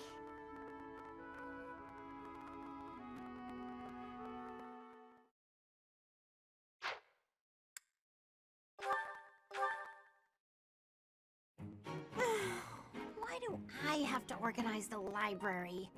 I'll get in trouble if it's not done, and I can't think of anyone who'd do it for me.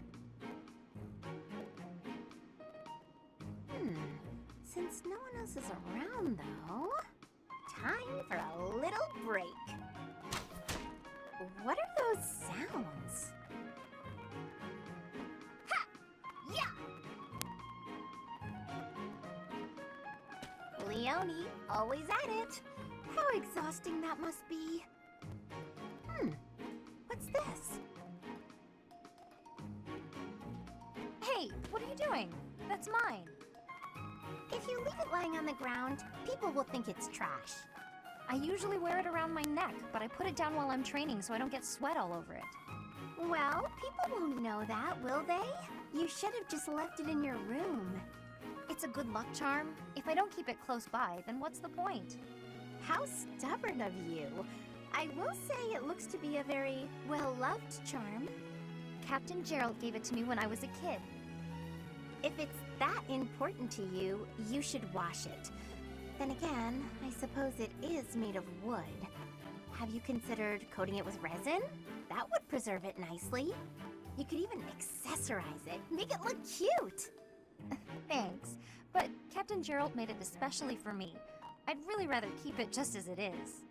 Well, if that's how you feel, I won't argue with you. Me personally, I'd choose a cute necklace over a dirty old charm any day. I'm sure you would. But Captain Jeralt didn't treat me as some young girl. He treated me like a person who mattered and equal. He taught me everything. I don't want to forget his teachings, so I'm going to keep this charm just the way it is.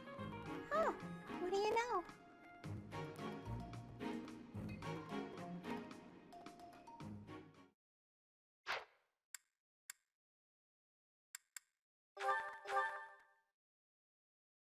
Right. Then this goes here. Hello, Raphael.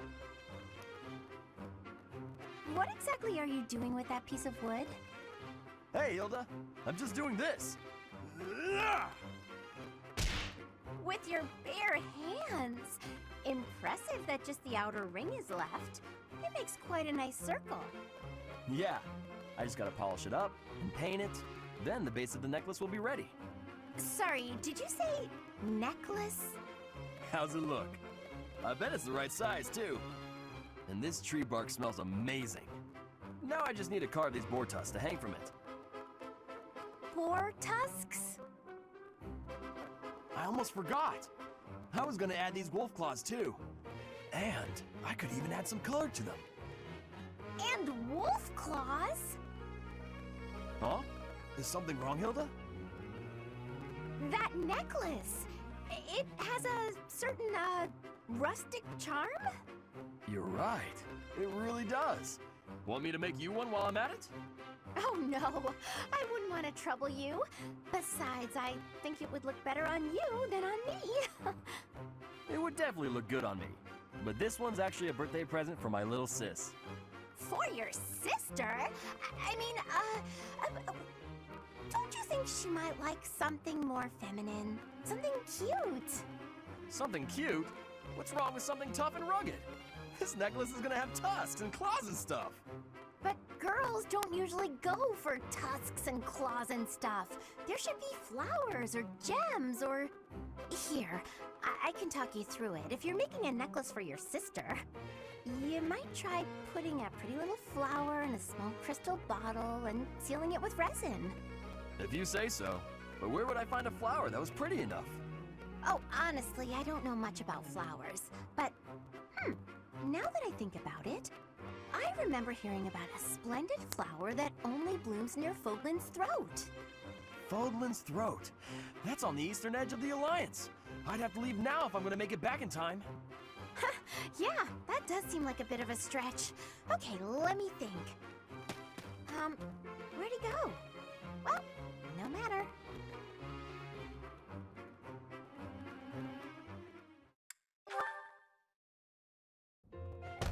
Who is it?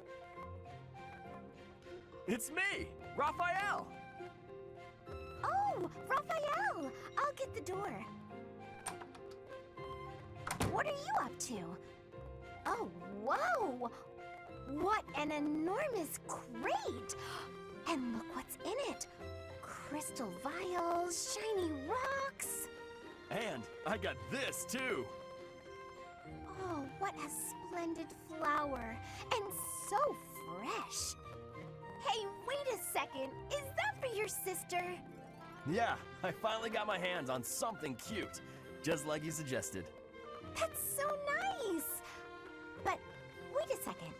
Is this that flower from Fódlan's throat? Of course! I had to run to make it back in time. It was a lot farther than I thought. You ran all that way? And while we're on the topic, aren't these all Myron crystals? Such fine carvings on them. They must be the work of a true artisan. It couldn't have been easy getting your hands on these. I figured I should follow your advice. You know more about what's stylish than I ever could. Well done. I'm sure your sister will be pleased. All that's left is to make that necklace. Yeah, about that. I don't know how to put it together. I've spent so long trying to figure it out that the flowers have started wilting. There are only a few nice ones left. Huh. That's not good. I could try telling you how to make it, but you can't afford to lose any more flowers. Oh, all right. Looks like it's Hilda to the rescue. I'll take it from here. Seriously? You're really gonna help me? Sure. I make myself things from time to time, and this is definitely easier than teaching you how. But you owe me for this. I expect to be paid back. Don't you worry about that. I'll find something really nice to pay you back with. It couldn't have been easy finding all these trinkets. He must really love his sister. Still, older brothers can be so dense.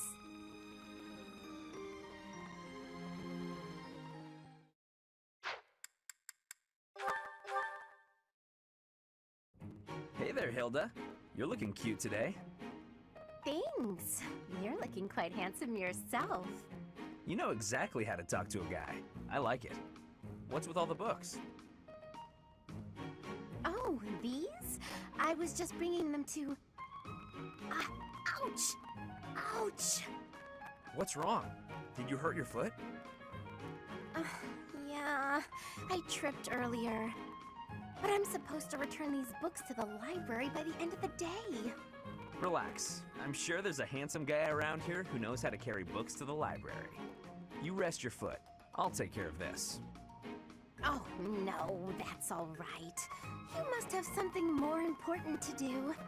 Nothing is more important than helping you. Just pile the books on that desk, and I'll get them where they're going. Oh, you're so kind. Thank you so much. It's nothing. I'm happy to... Wow. That is a lot of books. I'll just leave them right here for you. Thanks again, Sylvain. You're the best. Wait a minute. Some of these books have dust on them. She's been holding on to these for months. The professor was looking for this one a few weeks ago. Hilda... Hang on. Did she just trick me into doing something she didn't want to do?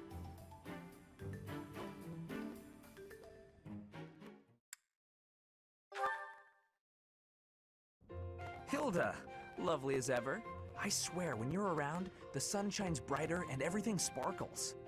Sylvain, you're looking superb as always. Thank you. Are you going out today? If you do, then be careful. I'd hate to think you might hurt your foot again. My foot? Oh, yes! You mean that time you helped me with the books? No need to worry, the foot's fine now. Even better than it was before.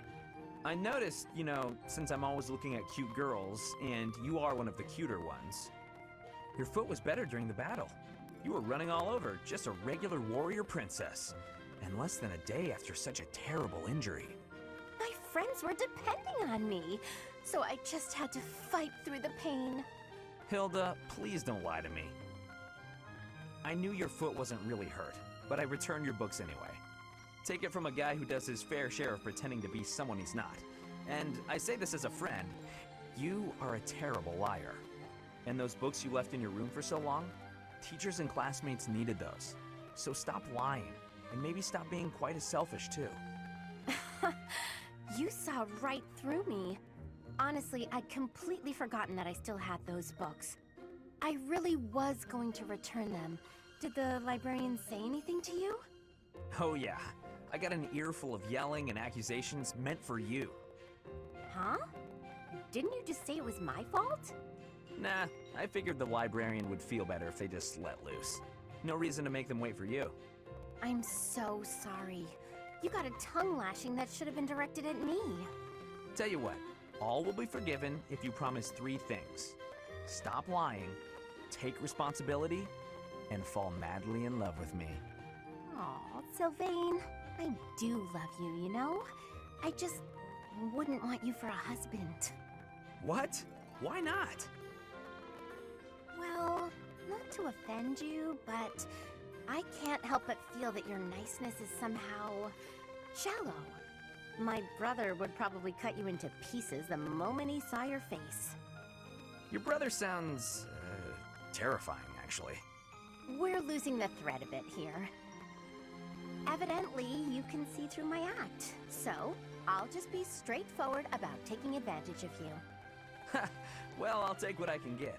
Just don't go causing trouble for guys who aren't me. It's a deal. Goodbye for now, Sylvain.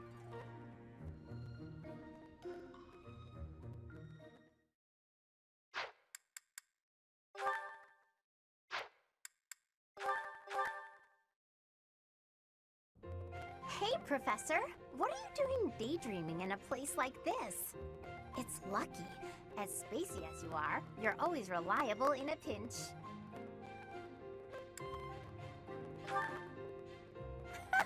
Not as much as you. It's hard to tell what's going on in that skull of yours. Your expression is always blank. Come on, smile! I was just playing around. Don't get mad. By the way, in the next battle, may I focus on logistical support? off the battlefield. There's no use having a weakling like me in the middle of the action, and it would bring down morale if I were killed.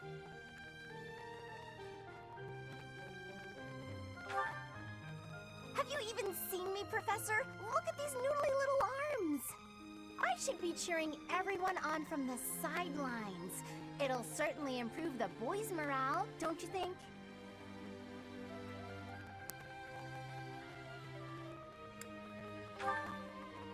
Because even if I do, I won't be of any help. My big brother is the type of person who's supposed to be on the battlefield. For me, it's just a waste of energy. It's pointless. Everyone's cut out for something different. The right person for the right task, you know? Please, Professor. Keep me off the battlefield, and maybe I won't tell everyone you were daydreaming.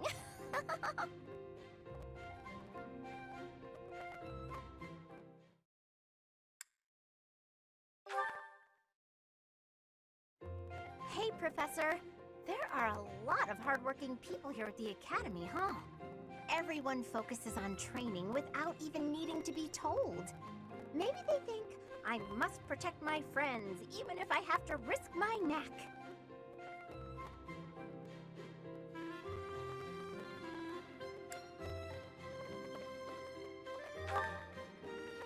Of course I'll try to protect them, but I don't understand why anyone would want to risk their life for someone else. When you die, no matter how you died, it's over. To me, it's more important to enjoy life. We only live once, after all. It's a waste to spend all your time working and being responsible, right?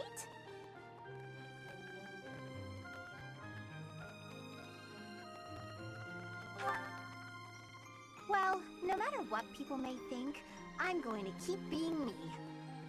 So in our next battle, I'll support everyone from the sidelines. Aw, come on, please! How about I do something for you as a way of saying thanks? Oh, I know! I'll let you join me for dinner in the city. Everyone would be jealous, you know? They'd all love to spend time with me. Okay, just think on it.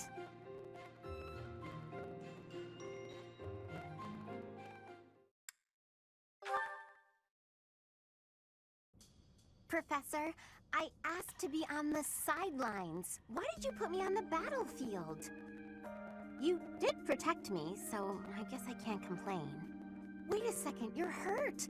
Did that happen when you were defending me? Oh, I thought so. How could you be so reckless? Perhaps you'll say that that's what friends do. They look out for each other and save each other. But if I saw you getting attacked, I wouldn't risk my neck to save you.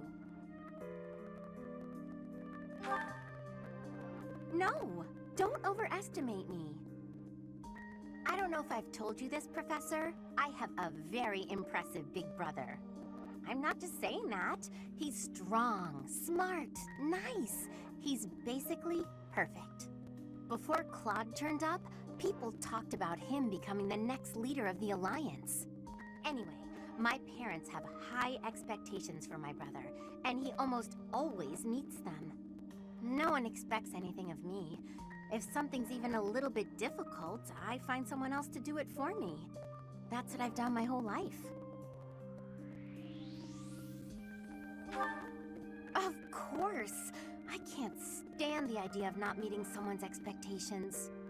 I know how people react when that happens. From watching my brother, I mean.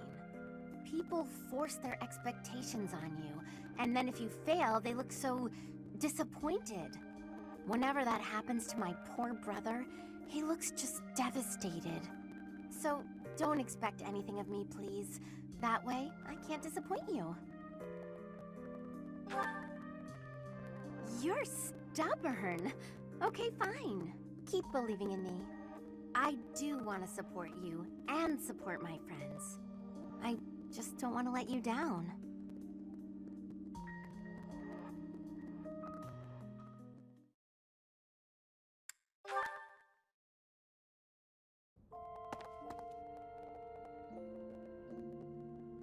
Professor. What are you doing daydreaming in a place like this? I was doing the same thing, but still. I've been thinking, Professor. I worked hard to make it this far. All I wanted was to enjoy life, but so much for that. I had to go and become diligent, and it's entirely your fault. Yes, you believed in me even when I told you not to. When I failed, you encouraged me. You kept looking out for me. Being treated like that, well, it made me want to try harder. I've gone to such lengths for you, you know. What a pain. Ha! Does that mean I'm off the hook now? I guess it doesn't matter because peace is here. No more hard work. Let's celebrate. Aw, what? I thought the fighting was over. Does this mean what I think it means? Wow, If I accept, we'll be depending on each other for the rest of our lives. Your life's gonna be hard. You wanna lay that burden on me too? Here I thought I was free as a bird again. Don't you think this is a bit much? You're doing it again, overestimating me. And yet, I have no choice but to accept. It's all your fault again. This time, for making me fall in love with you. I do have one condition, however. Don't go thinking you can keep expecting things from me. A girl's gotta draw a line in the sand somewhere. From now on, I'm only going to do the things I want to do. So, say if I want to support you for the rest of our lives, I'll go ahead and do that. And I'll do the best I can. As for you, you had better keep taking care of me too. Got it? Well then, now that all of that is settled, I happily accept. Thank you for watching over me and believing in me. Let's keep doing that for each other for the rest of our lives.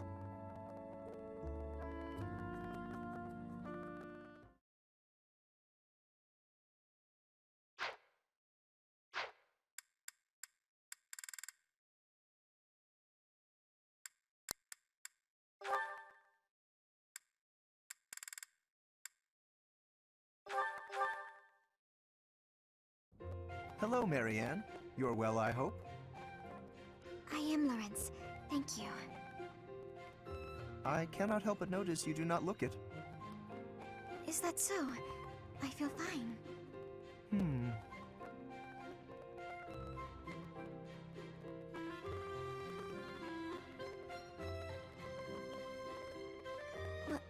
Was there something you needed? How unseemly of me. My apologies. It is not my intention to stare. Does something about me seem off? Oh, not at all. I was just remembering your father, or rather, comparing my experience of him to you. Your father, Margrave Edmund. He is one of the shrewdest nobles in all the Alliance, with a noted gift for pointed speech.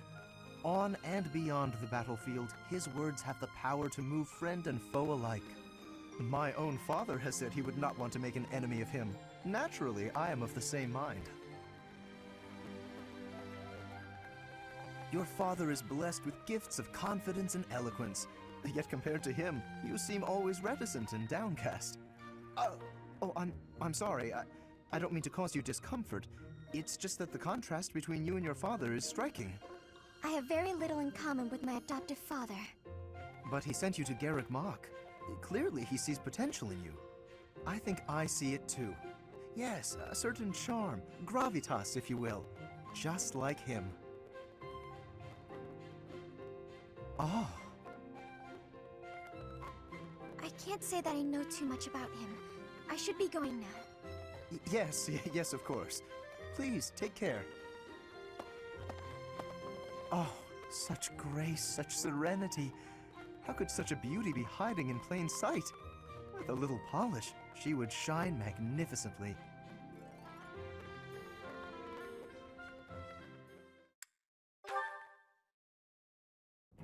Tell me, Marianne, do you have a love of flowers? Well, I don't dislike them.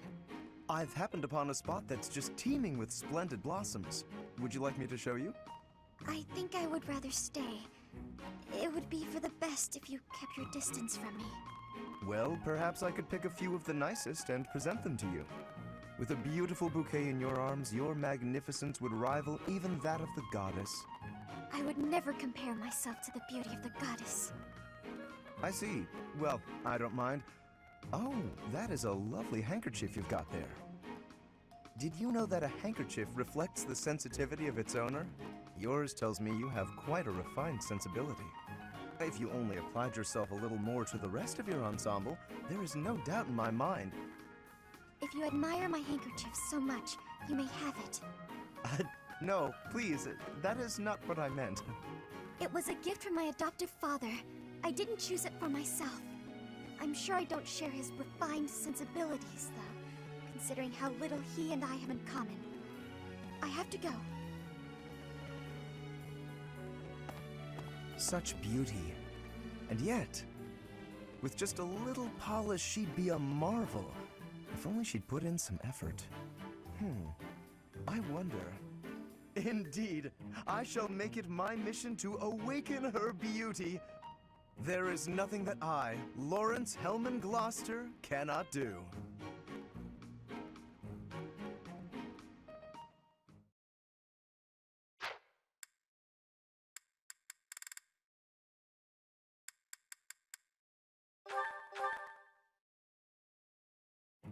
To find the analog of your beauty in nature, I can turn only to the lily. Only that flower is so sweet and so delicate as to approach your loveliness. Why, just look at these soft, delicate fingertips you have.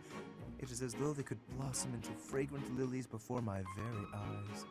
If you're so wild about flowers, why don't you try a flower shop? Ugh. Oh, wow. That was... I'm sorry I saw that, but I am so glad I saw that.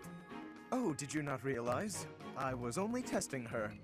Any woman who is taken in by such simple flattery is ill-suited to my noble disposition.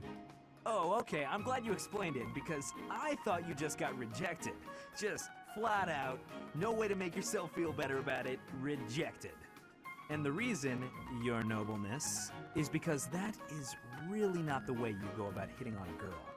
Oh, is it not? And I suppose you consider yourself an expert on the subject. Pay attention, kid. Maybe you'll learn something. When I saw you, I just had to come over and say hello. Because finding you here feels like fate.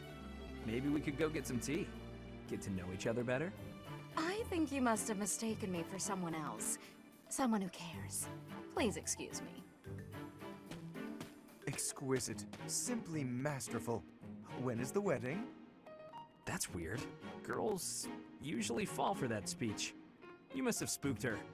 To think that the noble House Gautier would be blessed with such a graceful and charming heir. Please. I'm a much better heir than a self-important failure like you. This is not worth my time. You took the words right out of my mouth.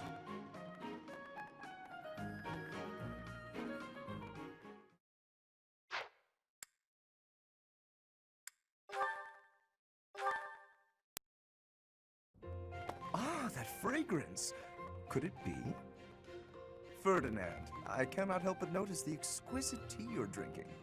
Not many can appreciate it, let alone recognize it. I'm impressed. Perhaps you would be so good as to indulge me with a cup? By all means. Allow me to pour.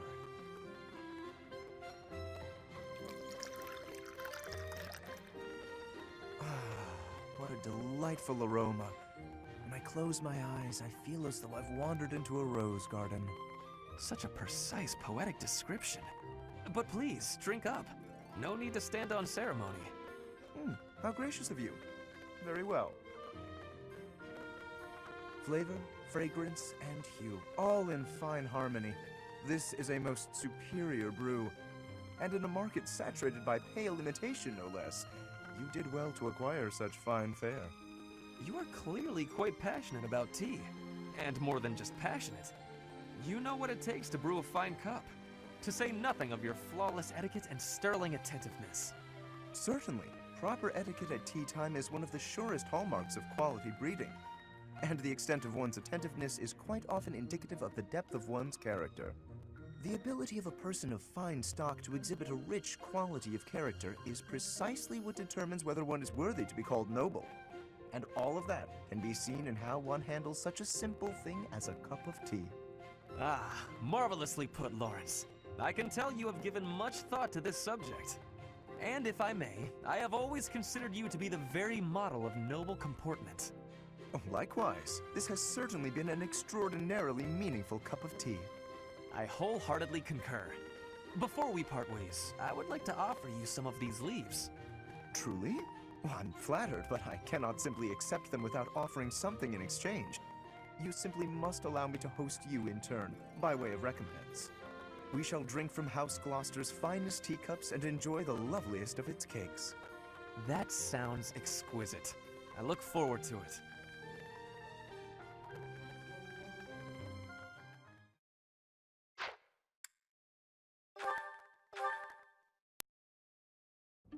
You. Just what are you up to? Well, if it isn't Lawrence. Yes, it is. Try not to sound so affronted.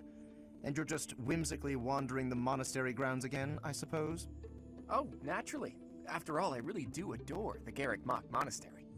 No, I think not. That impish look on your face does not suggest innocence. You are up to something. Lawrence, control yourself. Let's not start throwing around baseless accusations. It's not proper. This monastery is packed with 1,000 years of history. Well, 5 years shy of 1,000 if we're going for accuracy. Those pillars, these walls, even the floor, they've all seen more than we can possibly imagine. Our distant ancestors may have walked these very halls. Doesn't that excite you? Perhaps if this were a discussion about art, but I'm afraid walls and floors are not sufficiently interesting to hold my attention. Nor will they suffice to distract me from what is plainly suspicious about you. House Regan was on the brink of collapse until they suddenly revealed you as their legitimate heir. That was only a year ago. Where were you before then? Are you even a true heir to House Regan? If I weren't truly of House Regan descent, how do you imagine I acquired my crest?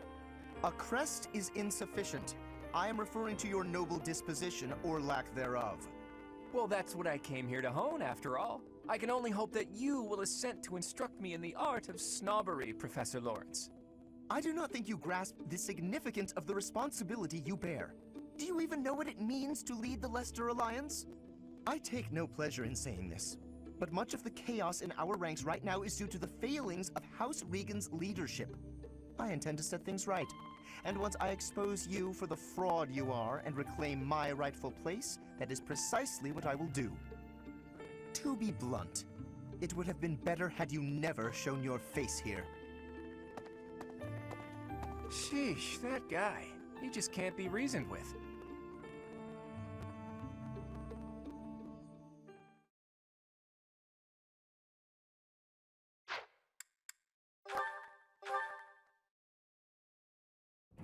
Ah, Dorothea, your beauty puts even the most pristine flower to shame. Ah, Lawrence, as silver-tongued as ever. Oh, not at all. I must bid you good day. I see the rumors are true. What a shame. Rumors? About me? Whatever do you mean? Why, that you're always ready to flirt. Unless she's a commoner. Then you'll bid her good day as quickly as possible. Like you did with me just now. Are we so unpleasant to speak to, us commoners? That is a rather pointed question, but I do happen to have an answer for you. As the heir to House Gloucester, I am in search of a bride of suitable social status. The Alliance isn't fully unified. I require someone who will help bring it together. I'd think you could find plenty of suitable women, even among the masses. Do not be so certain. A lady who marries me must be prepared to enter noble society, whether she wishes to or not. It is a complex web of etiquette and expectation, Not a world one could easily step into without the proper upbringing. What's more, House Gloucester would hardly see much benefit were I to join myself to the household of a commoner. Oh, I can imagine. Well, I suppose that means any friendship between you and I is doomed as well. Isn't that a rather excessive conclusion? You want someone to birth your house's next generation. I want someone to share my life with. I'm not even an option in your eyes, and you're hardly viable in mine. However, we're all friends here, aren't we? So I suppose politeness at the very least is in order.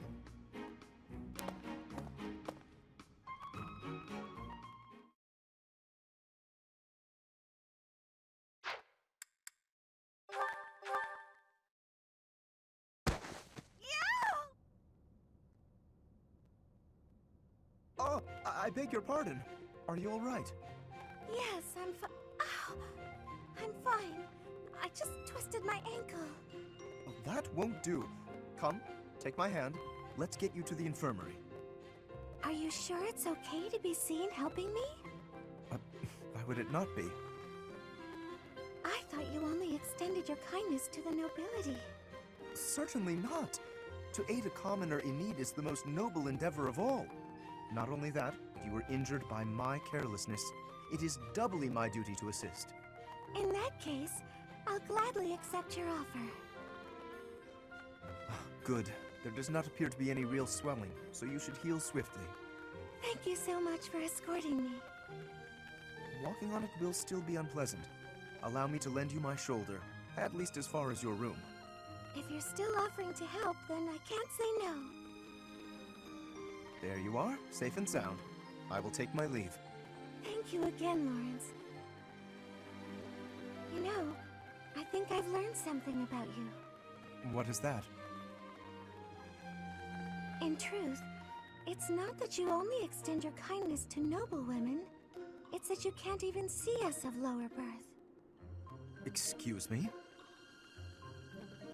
You and I have been together all this time, but never once did you look me in the eye. I hadn't noticed. But you will have to excuse any perceived rudeness. As the heir to House Gloucester, I have a duty. I must ask you to forget about me. Farewell. Forget about him? What could that possibly mean?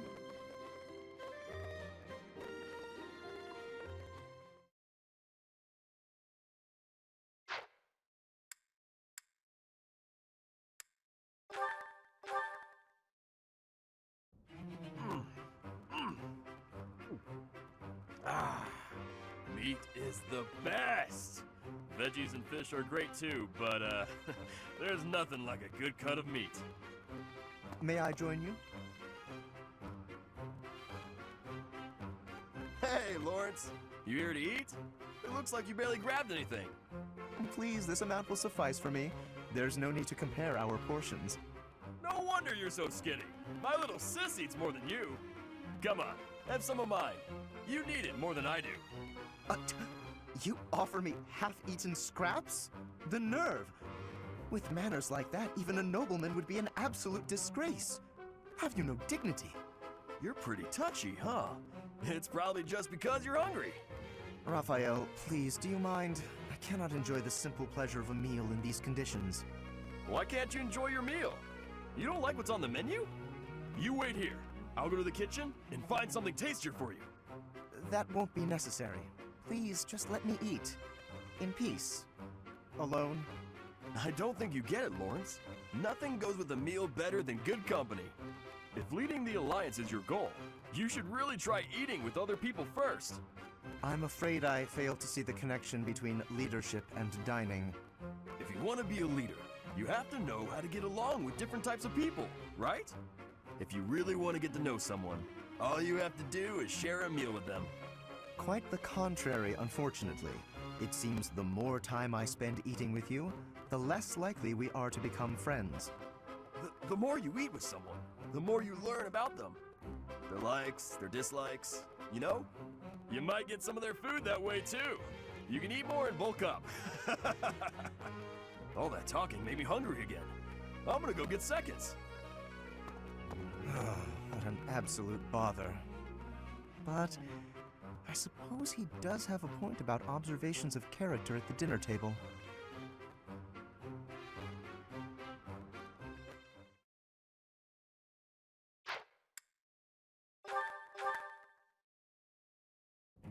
Ignatz, let us take a short break. I will pour tea. Please choose a teapot for us to use. You want me to pick one? I don't see any other Ignatz around here, do you? Go on now, we're wasting time. The pots are over here. I will leave the selection to your judgment. Let's see. How about this? That's rather plain. Why did you choose that one? The tea you chose has a very subtle taste, as well as a smooth, light texture. Such an unassuming tea calls for an unassuming pot, and one that complements the tea's color. In addition, the pot I selected has a floral design. Although we can't go for a walk today, we can still bask a little in nature's beauty. Very interesting. You know, you have an absolutely marvelous aesthetic eye. Precisely what I would expect from the son of a merchant house that has enjoyed the Gloucester's patronage for so many years. After we graduate, when you begin your trade in earnest, I will introduce you to my father. Oh, that sounds wonderful. But I'm afraid I'm already on the path to becoming a knight. Ah, right, you are a second son. Still, your eye for beauty is a talent that should not go to waste. Very well. If you are to be a knight, then I shall happily take you into my service. Well... What? Does that displease you? Not at all. I just need a little time to think it over.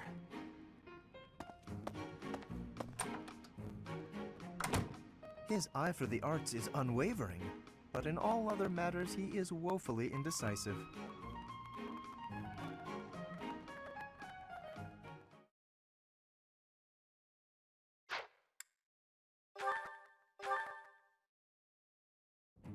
Lysithea, do you have a moment? There is a matter of significance I'd like to discuss with you.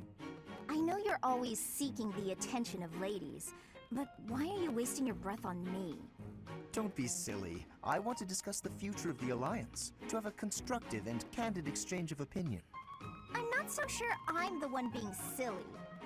Actually, I'm busy. Stuff to do. Now, hold on just a moment. House Ordelia will never benefit from such a narrow-minded mentality. I was under the impression you were interested in me as a person. What do house matters have to do with anything? As it stands, the bonds between Alliance lords are quite weak. If this state of affairs persists, I'm afraid those bonds may dissolve entirely. I couldn't care less. House Ordelia may be small, but a small house is fettered by fewer obligations than a larger one. Apply yourselves actively in diplomacy, negotiate wisely, and you could do much to help maintain peace among the neighboring lords. The recognition of those lords would benefit your house immensely. To that end, why not start with me, the heir to House Gloucester? It couldn't hurt for us to become friends, could it? Yes, of course, when the time comes. But right now, I'm quite busy. Maybe later.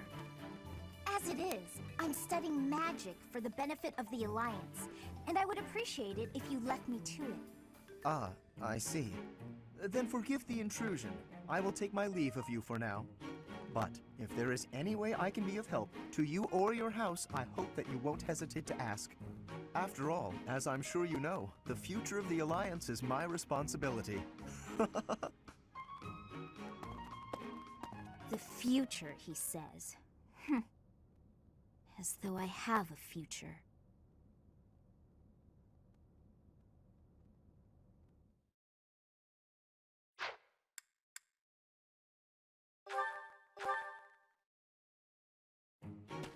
Lawrence, at it again. Hello, Hilda. Are you training too? If that's the case, I may have to revise my opinion of you. Increased strength and skill would serve as perfect complements to your beauty and esteemed lineage. No, I just left something here. I don't share your tireless work ethic. You're quite something. I don't think I've ever seen you take a break. When the fate of all the Alliance rests on your shoulders, the rigors of training seem paltry by comparison. Besides, when my admirers see that even an individual of my talent possesses a diligent work ethic, it is sure to inspire them. I see. but I was wondering... Never mind, you're clearly busy. Oh, is there something you require? What do you need? There is nothing I cannot handle. Well, the trouble is, I'm no good at fighting. I'm a fragile young lady, not a fearsome warrior. I didn't even want to join the academy, honestly.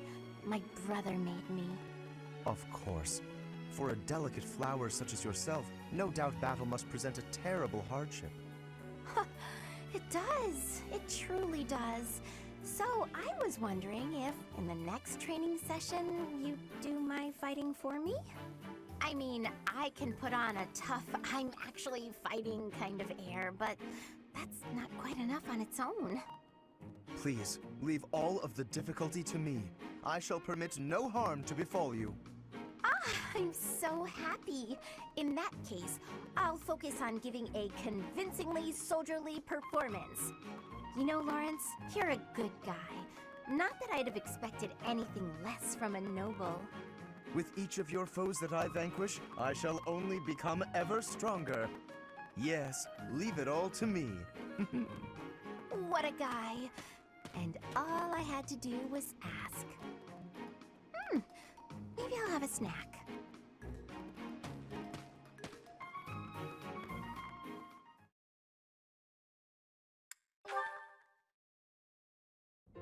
Thank you, Lawrence.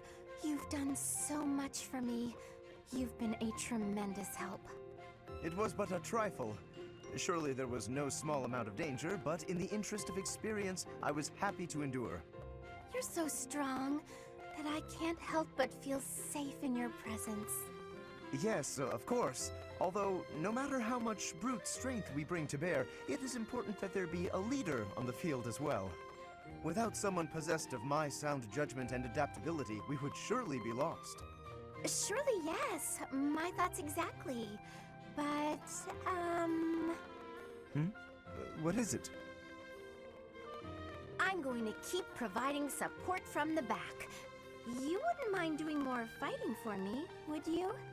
Oh, well, physically I can, certainly. But if you mean on an everyday basis... I knew you would. You have the generous soul of a true noble. I'll have to write back home and sing your praises. Really? You mean to your father and brother? Oh, yes. I have to write my big brother pretty often, as a matter of fact. He gets upset if I don't. And yet, I never have much to write about.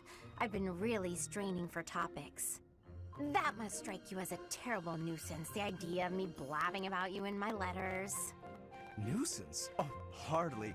Your brother is one of the foremost commanders of the Alliance. I can think of no higher accolade than to have my name passed on to his noble ear. Then I'll tell him about all your thrilling exploits. Although if you can't help, that's okay too. I'll find something else to write about. Oh, fear not. I shall show you exploits of a nature more thrilling than you could ever dream. Incidentally, when you write to him, please do not refer to me merely as Lawrence. Please use my full name, Lawrence Hellman Gloucester. This will be an excellent opportunity to advance the status of the Gloucester name. What a funny boy.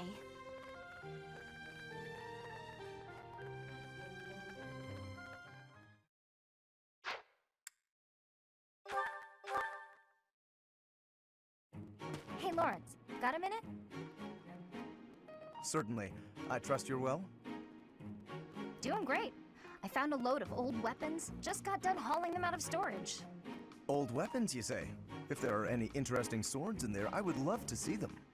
They might only be good for training, but with a little care, who knows? Here, have some oil. And why exactly are you giving this to me? Like I said, they need a little care. With a bit of maintenance, some of these will really shine. Yes, I heard you. So why did you give me the oil? It's for polishing, Lawrence. Don't tell me you've never polished a weapon before. Well, that is hardly a task befitting someone of my station. If you had an exquisite blade, something of real historical significance to complement my noble heritage, that would be another matter. In that case, appraise while you polish, you're bound to find something good working through these. This seems as fine an occasion as any to air my grievances. I am a highborn noble. As such, it is my sworn duty to protect the common folk. I have no time for trivialities. What's more, you seem to be under the misapprehension that you can order me about. Please think carefully about how you speak to me. I'm not ordering you around, and I'm not talking to you as a noble either.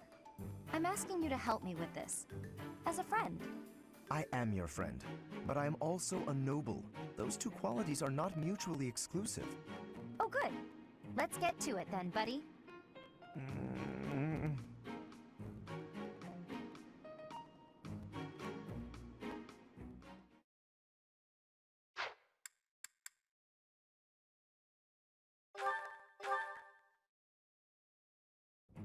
Professor, I understand that you were looking to speak with me. Perhaps you would like some insight on how to write your next lecture? While I do have a great many ideas, it would be inappropriate to... Oh, am I mistaken? If that's the case, then what can I do for you? The ladies have complained? To you? About me? Preposterous. There must be some mistake. I am the heir of the noble House Gloucester. It is bred in me to treat all people with respect. Rest assured, you will not find anyone more upstanding than yours truly. Perhaps the issue is that the splendor of my noble presence is driving the ladies to distraction. If that is the crime, I do confess. I hope I've not troubled the ladies' hearts unduly. Outrageous! That's absurd! Who would dare to allege such slander?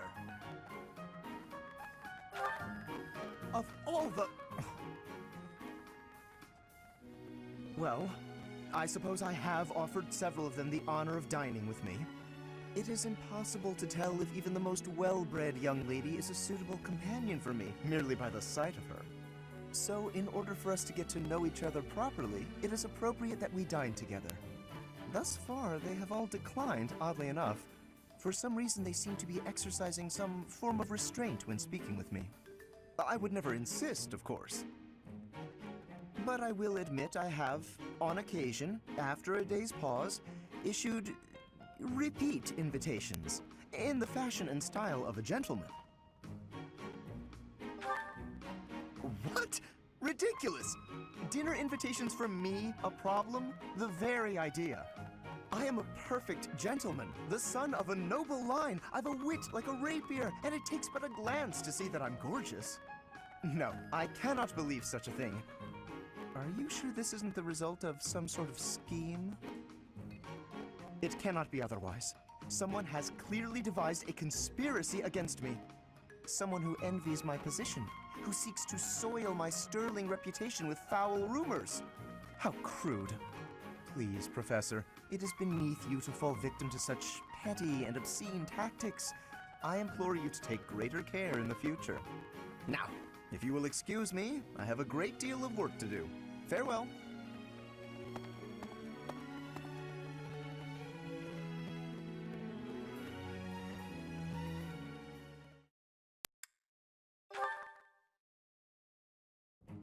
Professor, have you been looking for me again? I am very busy, you know. I must insist that disruptions for light-hearted chats of this kind be kept to a minimum. What did I tell you about falling victim to such salacious and slanderous rumors? As I've told you, there is obviously a conspiracy against me. There is no manner in which I could possibly be considered bothersome.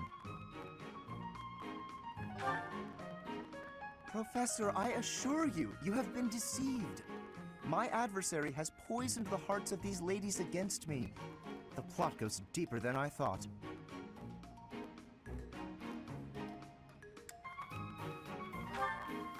But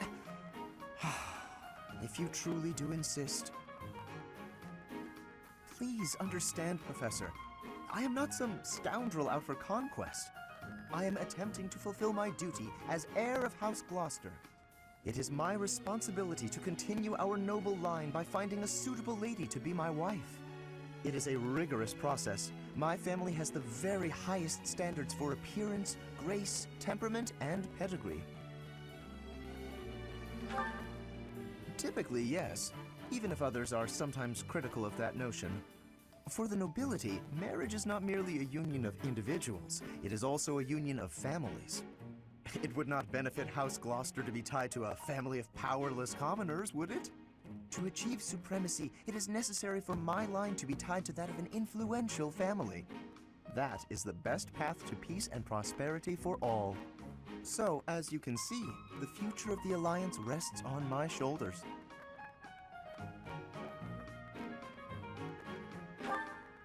It is nothing out of the ordinary. Those of us with noble blood are born to this duty, you know.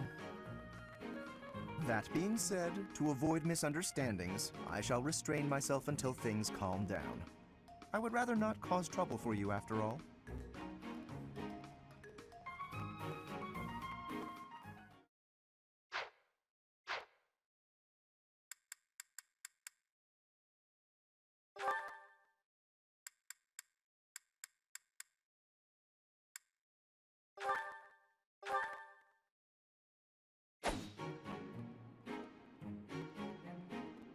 Petra, would you pause a moment? Yes? Are you wanting something? I was observing your spear work, and I wonder if you don't think your transitions are sloppy. The way you move your arm before a strong thrust hinders your movement and slows your spear on its way back. It leaves a rather large opening. Which arm? My left or right? I think the right... No, actually it's both. It's something about the way you move your elbows. I am not understanding. Can you show me, please? Demonstrate? No, I'd hate to get sweat all over my book. But I must correct this. Please. Or are you unable to do, and you can only teach?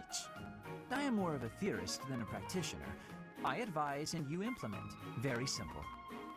Then, please advise again. It's all quite simple. Sometimes you make a big stab downwards, right?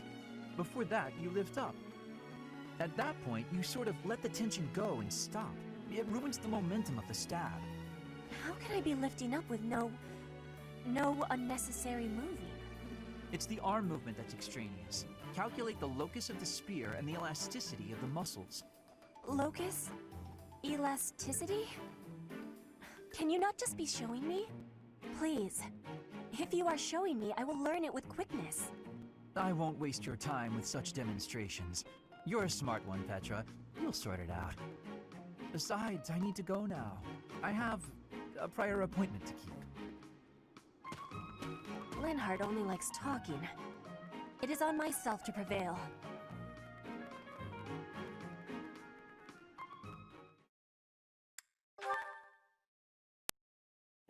Linhardt, I have been waiting for much time. Please, watch me. Watch what, Petra? Whoa! Hey, careful with that spear! How did you find that? I did more training. Ah, you took my advice then. I will say, the problematic maneuver seems improved at least. At least? It is still no good? The spear isn't really my area of expertise, but I've seen enough training to understand the mechanics.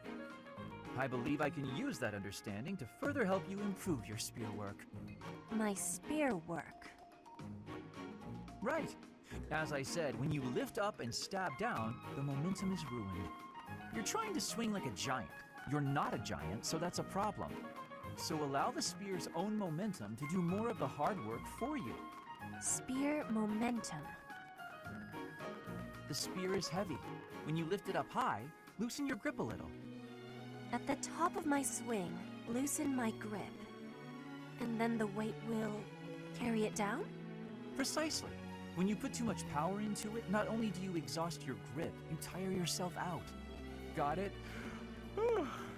All that effort is taking its toll on me. You are very clever. I wonder why you have hatred for training. Because training is too much like fighting, and I'd really rather not fight. Also, I find training terribly dull. Anyway, good night. He does not use his cleverness. It is a very big waste. I want you to use your power, Linhardt.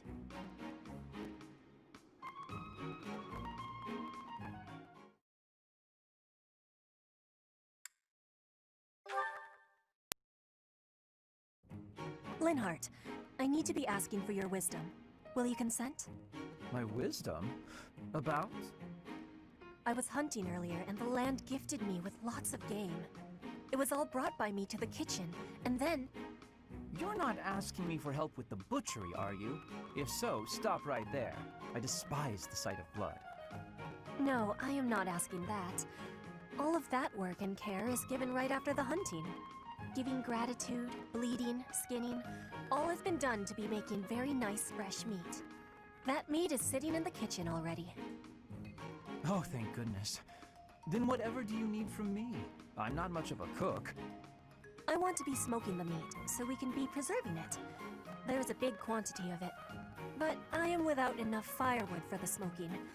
I am needing more than I was thinking I would. The darkness has fallen outside, so it will be difficult to be collecting it right now. Why not gather wood in the morning? Get some sleep now. This meat will not be waiting that long. It will be going to waste. Please, do you have any suggestion for what I can do? You have much wisdom for giving, so I am hoping you will be helping me. Okay, let me see. Easy to forage wood at this time of night. You know, there were a good number of desks and chairs in the ruined corner of the monastery. Some of the stuff there is salvageable, so none of it has been thrown away. There's definitely high-quality oak and beech out there. Both would be excellent for smoking meat. Is that factual? I was not knowing that. The wisdom you give is exceptional. Well, I wouldn't say that.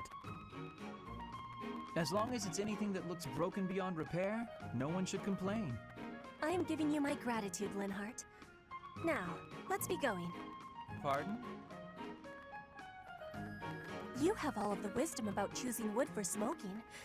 I am wanting your assistance. But it's bedtime. Okay, fine. I can point out the choice smoking wood. Then I'll have to help haul it all back, won't I? It would give me great happiness. There's no one better than you for this task. Please stop with the praising. All right, fine, I'll help.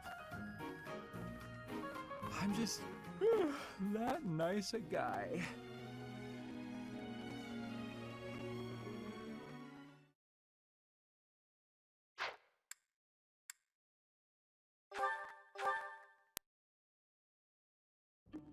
Aha, Lysithea. It's wrong to tease, yet I can hardly help myself. I know a secret. Your secret, in fact. I think you mean a baseless rumor. Why are you wasting your time? And mine, for that matter. Well... it's a secret that could completely overturn what is considered common knowledge in Crest research. Shut your mouth! Just... Let's go talk somewhere other than here. Okay, where did you hear about it? There was a sort of accident in Professor Hanneman's room. I should have figured. You haven't told anyone, have you? Of course not. If someone else were to learn you have 2 crests, I might lose you as a test subject. Please stop talking so loudly. So what if I have 2 crests? If you insist on speaking of it, please do so quietly. My intuition was correct. You do have 2 crests. Wait, what? Did you just trick me? Trick is such a strong word. I think of it as testing a hypothesis. The truth is, I simply made an educated guess. Well, now that I've confirmed it for you, there's not much I can do. I disagree. For example, you could tell me if you were born with them, or is the source magical? What does it feel like to use both crests at the same time? Is it pleasant, painful, euphoric? Enough is enough! I am done talking about this! As though I'd speak of this to the likes of you. I understand her desire for privacy, but to refuse my request for knowledge? It's, well, it's rude.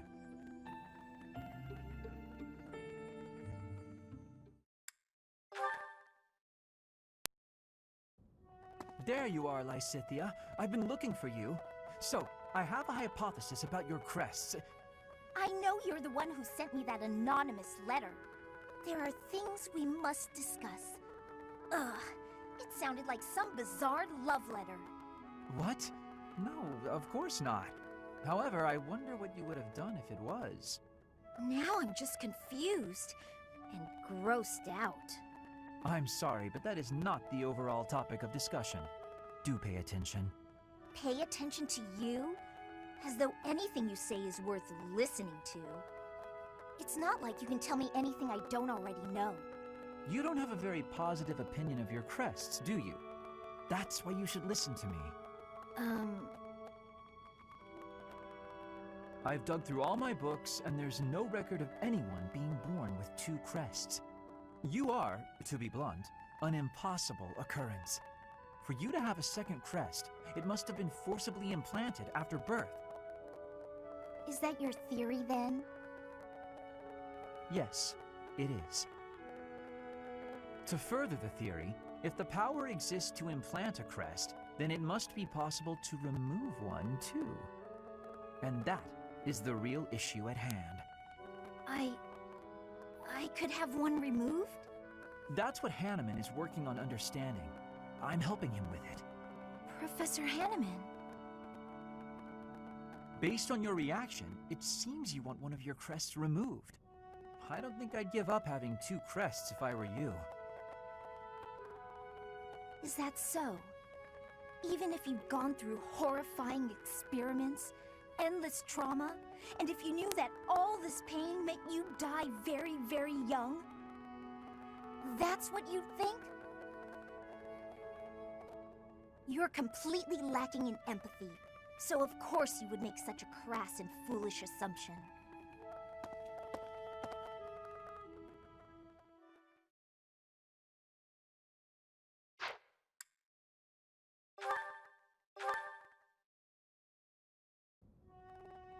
Ah, there it is. Just as I thought. But what is she hiding? Oh, Linhardt. My apologies. I didn't mean to bother you. Ah, Marianne. You're no bother at all. In fact, you've arrived at precisely the right time. Huh? The right time for what? You have a crest, don't you? I don't... What are you saying?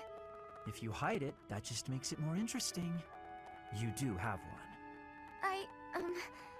Please don't tell anyone. You can't tell anyone I have a crest.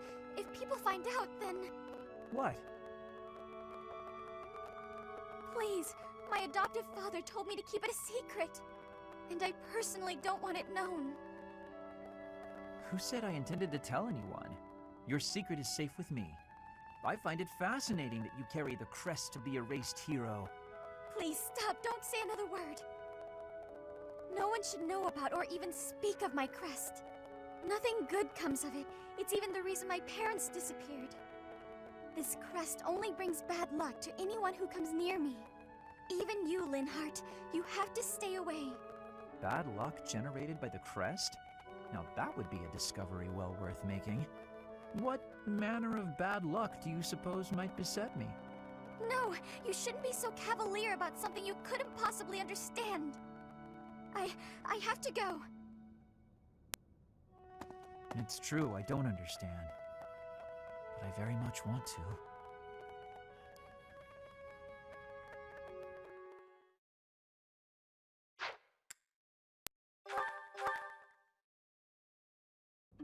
Now then, where is that book on dance? Hello, Flane. I'm curious if you could confirm some suspicions I have. Hello, Linhardt. What is it? I've recently been lost in study on the topic of Saint Sethlene. You're familiar with her life, yes? I know a little of her, as do many. But what does this have to do with me? Interesting that you would ask that. Your question betrays your understanding of my inquiry. I am quite certain that it does not, as a matter of fact. I have interviewed several members of the Academy and the monastery. All agree that you have trouble focusing on detail-oriented work.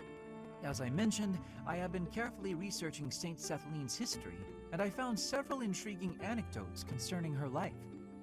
Granted, it is not stated explicitly in the text, but it is easy enough to read between the lines and get to the underlying truth. The authors of several tomes, all written within 50 years of St. Sethleen's passing, imply she found it difficult to maintain focus on detail-oriented tasks. Then, just this morning, as I was studying statues of St. Setleen, I came to realize how similar her visage is to your own. Interesting, no?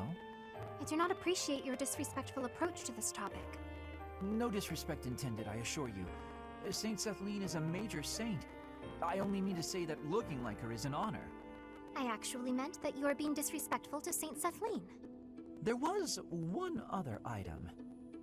If you must. You are quite skilled in white magic, yes? My understanding is that you have a very high affinity for the art. Yes, I do. I am confident in my abilities. I am glad of my abilities, for it is a way in which I am able to help others. Indeed. Once more an echo of Saint Setleen. I'm so curious as to why such similarities exist. Her crest? Perhaps hereditary traits then? Or is it possible I am allowing myself to see patterns where there are none?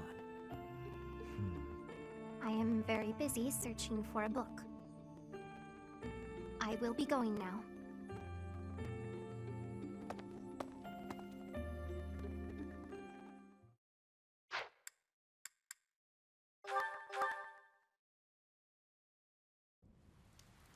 Stupid rain!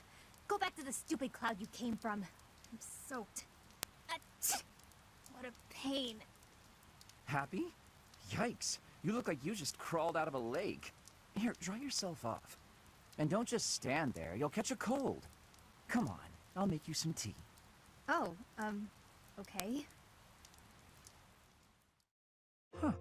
It's been ages since I had a nice cup of tea during a rainstorm. Pretty nice, eh? I don't drink tea very often. It is nice. But what does the rain have to do with anything?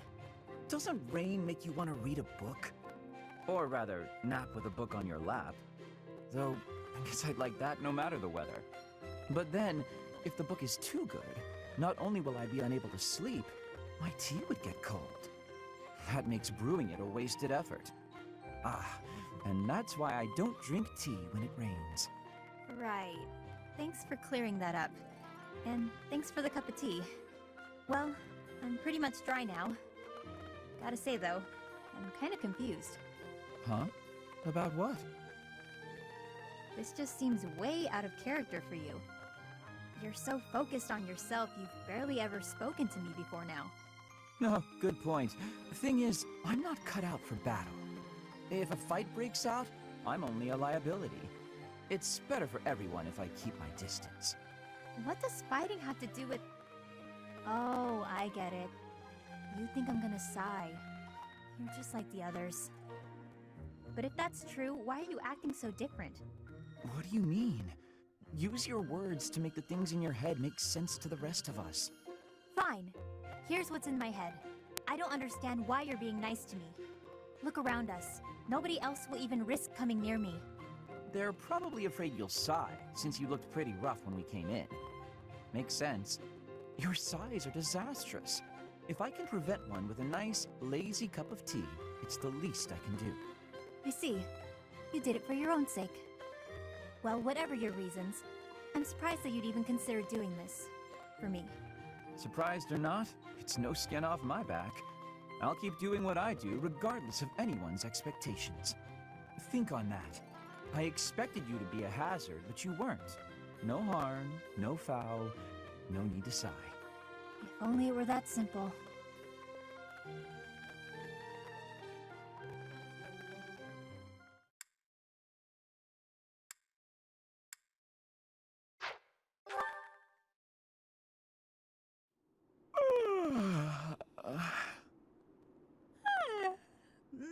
That was some good sleep. How nice it is to enjoy the sunrise all by my... Good, you're finally awake. Ah! Who's that? Oh no, I'm falling. Oh no, I'm emoting! Calm. Wait, no! That hurt. You're telling me? Do you normally start your day by startling people out of trees? Not normally, no. Sorry, but I couldn't wait. Couldn't wait? It's so early. You must have stayed up all night. Huh, I suppose I did. How unusual. That's what happens when you get carried away with research. Then I remembered what we talked about, so I've been waiting here for you to wake up. Well, here I am, wide awake. How can I help you? I found an interesting document about Saint Timotheus. There are some fascinating things down in that place you and your buddies call home. Timotheus? That's... The saint whose major crest you bear. His bloodline was believed to have died out 1,000 years ago. It's theorized that your crest and the crest of Lamine have similar powers. Oh, Lamine was one of the 10 elites. Here's the best part. Turns out this Timotheus guy had the power to summon beasts. I'm listening. Take a look at this passage. The writing's kind of antiquated, but at least it's legible. Saint Timotheus could converse fluently with birds and land-born beasts, and he considered these creatures his friends. He sometimes rode over hills atop an obliging deer, or called wolves to encircle him in battle. His sigh, inflected with the power of the Nightbringer's star, was immensely sonorous. Nice recitation. So, there you go. That's just how people from my village write. Is that so? Huh. Anyway, this obviously reminded me of you and your situation. You clearly have this same astral power, but to an excessive degree. And for some reason, it only manifests for you when you sigh. Does that mean you can fix it? Oh goodness, no. Or I should say, it's unlikely. There's next to no documentation about this stuff. And I don't know nearly enough about the other crests either. And Timotheus, again, nothing to go on. It's near impossible to unravel, so don't get your hopes up.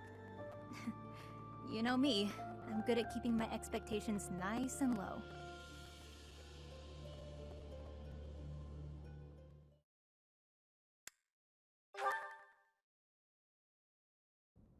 Ugh, this path isn't the right way either. Why do epic quests always involve a lot of legwork? Well, Abyss is a big place. Maybe it's time to start on your next epic quest. Giving up and going home. People are dying up there after all. We don't have time for this sort of thing. What sort of thing? You? I'd say you're way more important than the pursuit of war. More interesting, too. Yeah, and the next big thing in Crestology. How flattering. You gotta stop saying things like that or someone might get the wrong idea. Lucky for you, I'm used to your weirdness by now. I'm sorry my sincerity rubbed you the wrong way. I meant what I said, but that's fine. Now, back to your ability. I've discovered that this power can be attributed to your blood. The magic originates from your crest. There have been leaps and bounds in research on summoning magic focused on an arbitrary target. The only remaining problems are perception and distance, though it could be argued that... Blah, blah, big words, blah. I don't even get what you're saying. You don't have to understand it to appreciate its implications. Here's the connection. Once we understand your power, it's essential that we have a theoretical grasp on how to control it. All right, I'll do my best. That isn't as scientific as what I had in mind. I'll probably need your help wrapping my head around the theoretical stuff. You up for that? No pressure. Well, people might die if you say no, so some pressure, I guess. Huh? Why me? Ugh, I guess it can't be helped. I suppose foisting this task on Professor Hanneman would be a waste of my precious efforts. This isn't what I had in mind, but I guess I'm the only man for the job, come to think of it. Sounds great. Hey, if you're tired, there's no shame in calling it a day and heading back to the surface. It's more walking than I expected. I've lost sleep over this. But you're way more important than a... Oh, right. You don't like me when I'm sincere. Well, let's get on with the adventure then. We'll check out that hidden passage next. We've got to find that book that Timotheus is said to have left behind. Come along. Fine. But what if we don't find the book, and you can't figure out a way to solve this? I've come this far. Now I've got to see it through to the end.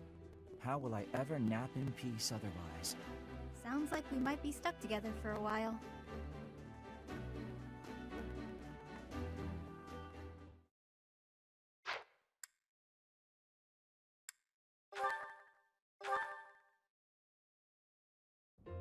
Well, hello, Professor. You came all the way to my room to... Oh. You've brought the materials from your lecture I slept through. I appreciate it. Thank you.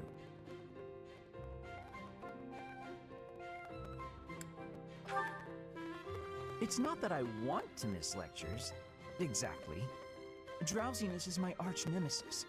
For some reason, I just can't seem to win against it. Just talking about it makes me sleepy.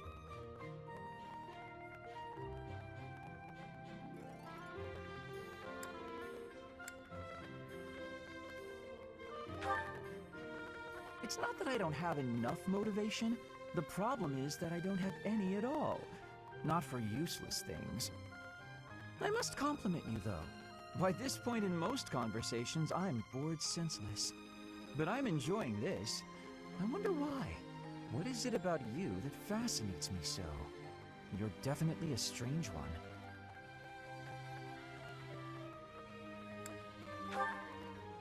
In truth, your very nature is odd. You're definitely not a commoner, but you don't seem like a noble either. You're something else. Or you could be a villain who came here to enact some evil plot. That wouldn't surprise me either. Hey, Professor, will you ever allow me to investigate that crest of yours? It won't hurt a bit, I swear. I'm sure I could find out all sorts of things about your crest. And you. Of course, I'm not as experienced with such research as Professor Hanneman, but I do what I can. Someday, I think I might like to become a crest scholar. You never know. Oh, don't trouble yourself. I didn't mean now. I've got a lot of other research I'm working on at the moment. I tend to start a project, get bored, and then leave it be. I might be ready to investigate your crest soon. I'd have to tidy up a bit first. On that note, good night, Professor.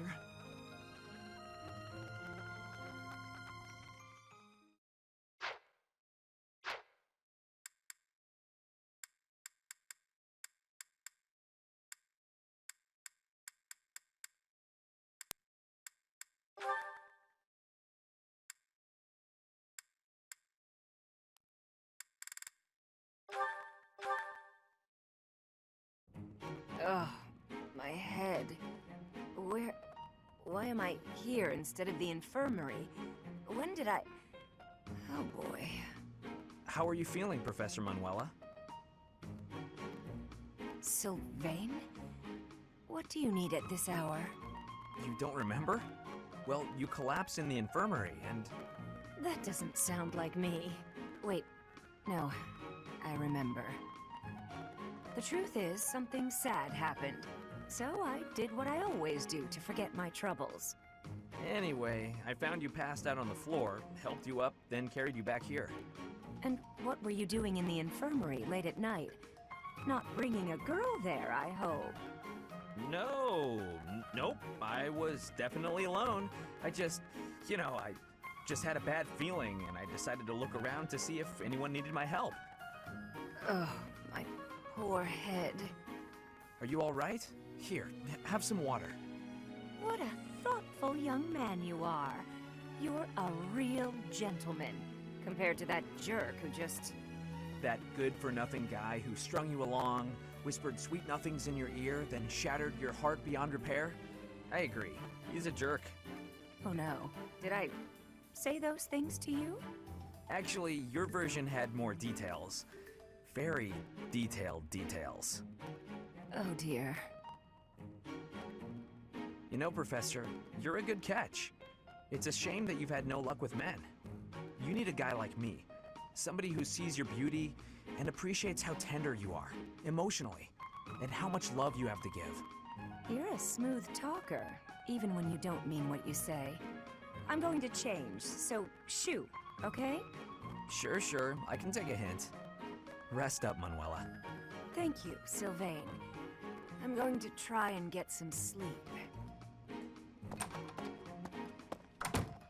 Did he just call me Manuela and not Professor? That sly little... Although... Me? with Sylvain? Now there's a crazy thought.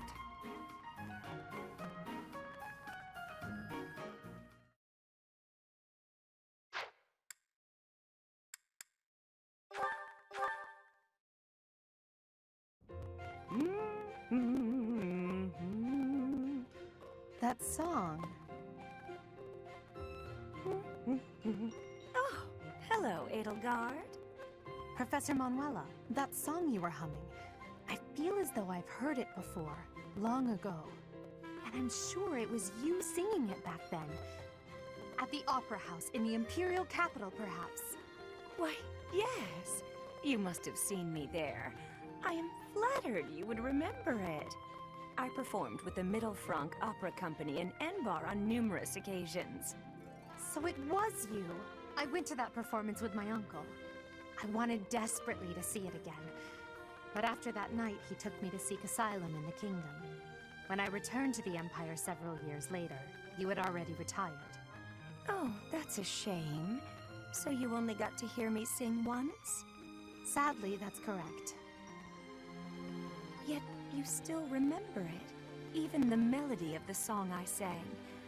I'm honored. That's how much of an impression your voice left on me. I must ask, why did you retire so soon? You could have continued for another 10 or 20 years. Indeed. Many singers perform for decades. But that wasn't for me. I wanted to go out on top. My voice is a gift from the goddess. However, as all things do, it will decline with age. One day, I will lose that gift. And so I decided I needed to learn to survive without it, long before that day came. I needed to prove to myself that I can live on, even after my voice returns to the goddess. So despite your belief in the goddess, you wish to live by your own strength? It's hard for me to explain. The goddess supports me both spiritually and emotionally. Everything else is up to me.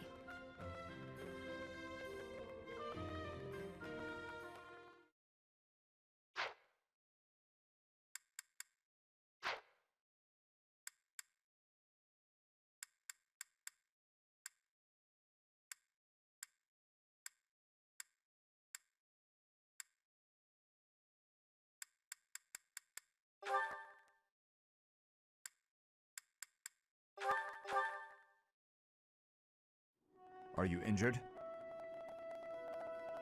No. Good.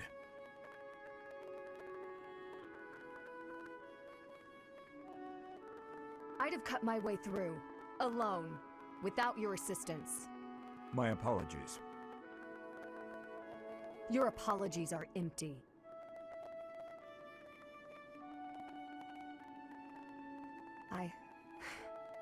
I spoke out of turn. I'm sorry, Dedu. His Highness has put his faith in you. You're a valuable comrade, no matter my feelings. The people of Dusker... Save your breath. There were countless people like you in the capital. People who spat, threw things, insults and stones alike, whenever they pleased. Their anger was natural. I do not begrudge them. I see. You owe me no apology, and I will keep my distance on all other occasions. But on the field of battle, allow me to aid you. If you were to fall, His Highness would grieve. I see. Then I will accept your help on the battlefield. Understood.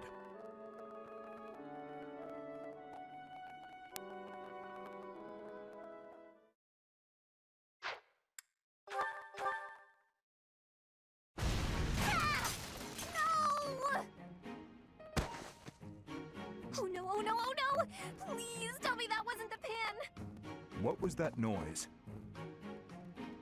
Dedu! Well, as you can see, the pan kind of exploded. Just a little. How did you manage that? I looked away for a moment, and the pan just went boom! Ugh, I'm grateful nothing caught fire, but now the kitchen is a mess. Are you hurt? Oh, no, I just got a little spooked. I I really lucked out, didn't I? That could have turned out much worse. Indeed. But do not turn your back next time. Your life could depend on it. Right. Sorry. I'll be more careful from now on. Let me help you. Huh? I will help you clean up. No, I can't let you do that. This is all my fault. You shouldn't have to help me. I have time. Let us fix this quickly. We will need to prepare more food before the others arrive at the dining hall. Oh, you're right. So, after we clean up, you're also gonna help me cook? You object? Of course not. I'm just so sorry to bother you with this.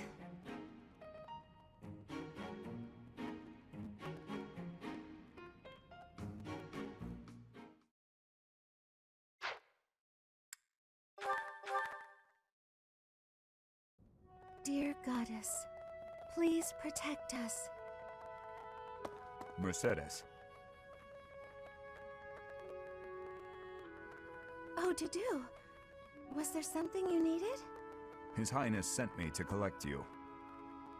I see. I'll be with you in just a moment. I'm almost finished here. You were praying. I was. Praying for everyone's safety. And praying for good desserts tonight.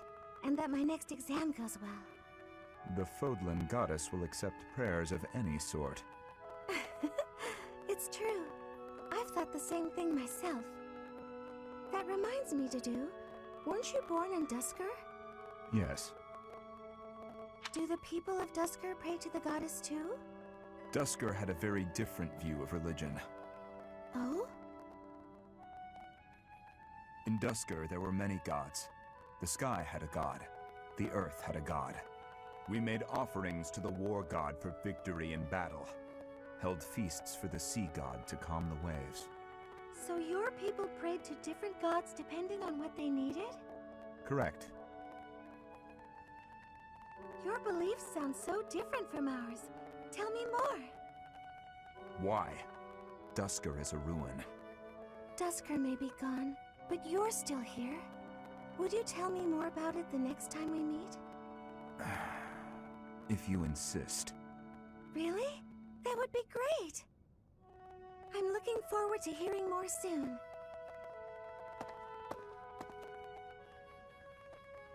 Duskur is gone, but I'm still here.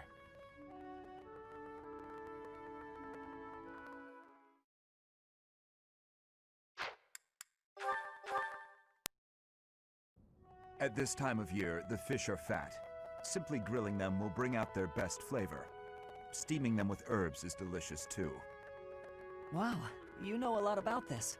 I'm learning so much from you, Dudu. Were you a cook at the castle in Faerghus? No. Did your family own an eatery of some kind? No. My sister and I helped with cooking at home. Wow, that's all? I thought I was confident about my skills, but next to you, I feel like an amateur. Hey, could you give me some advice about other kinds of meat besides fish? Ash. Yes, Dudu? Why do you spend time with me? We're friends, right? I just want to get to know you better. Is that so odd? I am from Duskur. So, look at me. I came from a life of poverty. I was lucky to even be let in here to study with all these high-class people. I think we have a lot in common. Being poor and being from Duskur are two different things. Oh, I know. But we can still be friends, can't we? You are a peculiar person. So I'm told.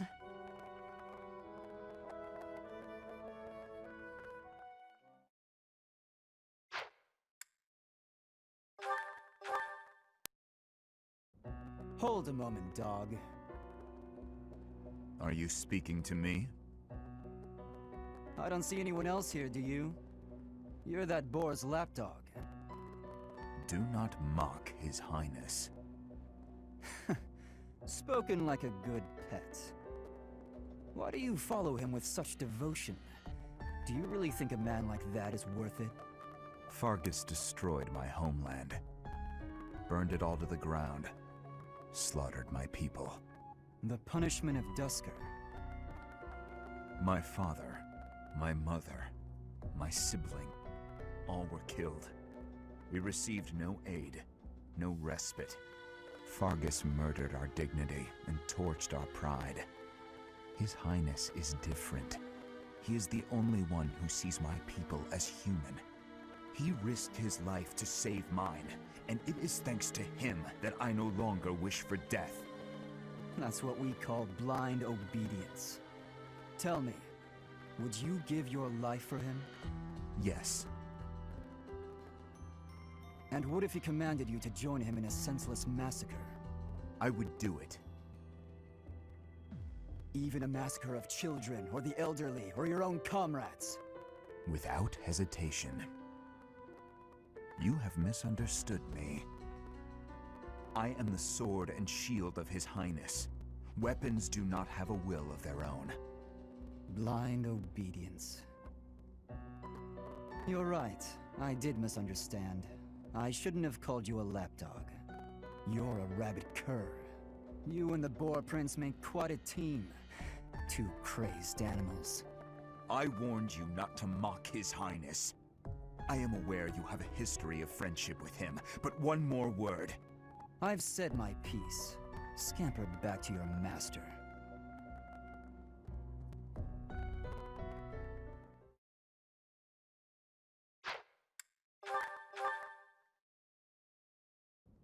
Your Highness, the hour is late. May I ask where it is you're going? I'm off to the library for a bit of research before I train. After that, a bath and bed. Very well. I shall accompany you. No. There's no need for that. I am a grown man, after all. You sustained an injury during yesterday's training. My presence may be of use to you. It was a mere bruise that will heal in no time. No need to fret over me, Dedu. Are you dissatisfied with me, Your Highness? Please do not hesitate to correct me. And there it is again. Yes? What is it? Well, you often choose to address me as Your Highness. When we first met, you used to call me by my name. That was because I was unfamiliar with Fódlan's speech. Thinking back, such rude manners were inexcusable. To be honest, I much preferred it. I feel more comfortable being addressed by my name, rather than with the honorifics that go along with being a prince. But I did not teach you to read and write so that you know how to address me properly. And I brought you to the Academy as my friend, not a vassal. But Your Highness, a vassal is precisely what I am. So much has happened since we met, yet we cannot seem to bridge this gap. So be it. I give you leave to return to your quarters. Take an early night and reflect on what I've said. Please. I couldn't possibly. I said I would accompany you, did I not? True, but I would much prefer that we take steps to ease this mindset of yours.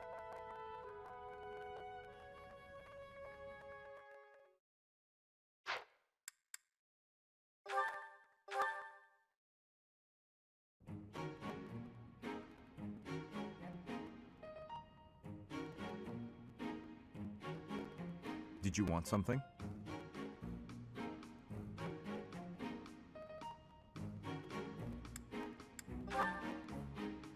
I see. If you have the time, then please assist me. I am to water the flowers in the greenhouse. Thank you. Only do not water the ones in that corner. They are from Duscur. They require a dry environment. The roots will rot otherwise.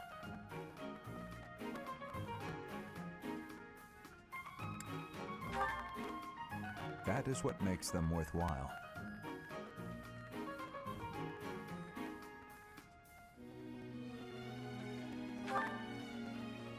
I owe you a debt of gratitude. In both the extracurricular activities here at the Academy and on the battlefield. Your presence has been instrumental in the defense of His Highness. You have my sincerest thanks.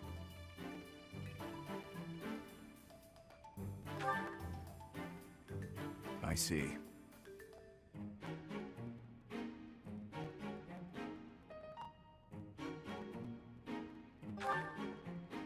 Was there something else you wanted?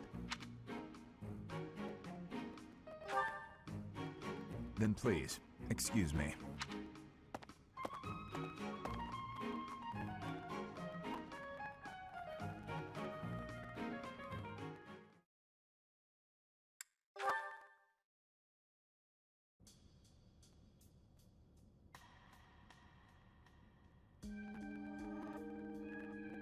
Here you are again.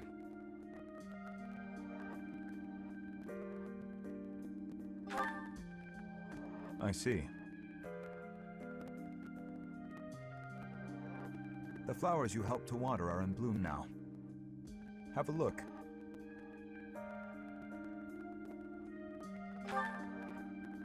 Indeed.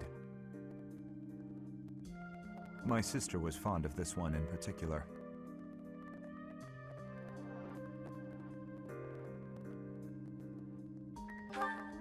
Dead. Duscur is a dead land. Its flowers were all trampled under the boots of soldiers. But seeing this blossom brings back memories. I do not know why I am telling you all of this.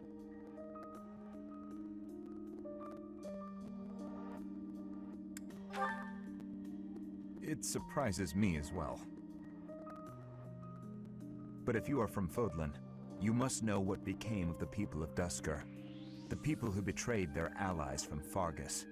The ones who were punished for regicide. The Duscur are shunned for their crimes, even now. It would be in your interest not to spend any more time around me than necessary.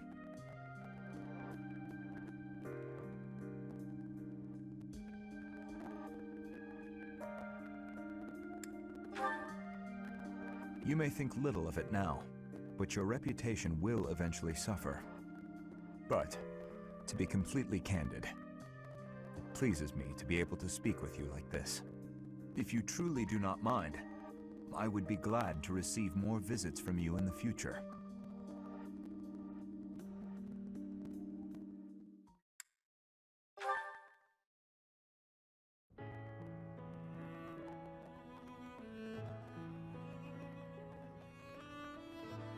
Here for the flowers again?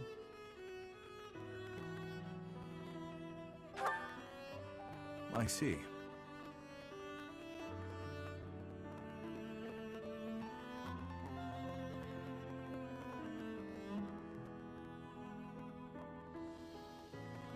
I have two things to say. First, I thank you for supporting His Highness in my absence. But I must also admonish you for taking your own well-being too lightly. On several occasions, I have seen you protect others by putting yourself in harm's way.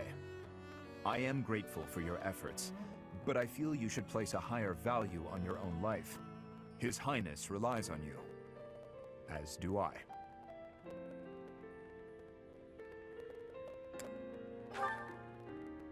Then show that with your actions. We cannot afford to lose an invaluable asset like you. And...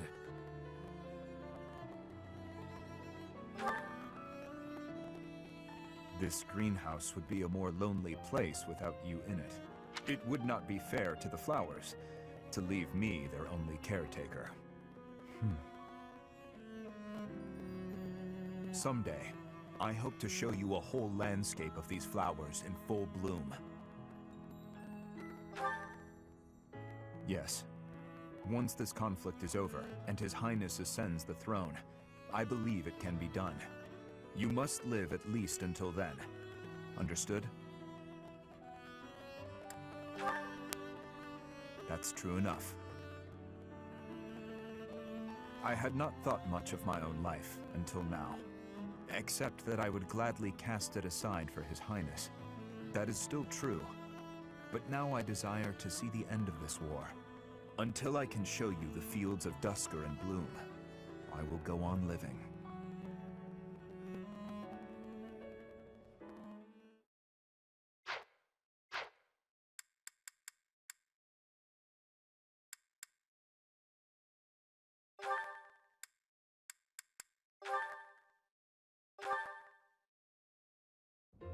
It just never ends.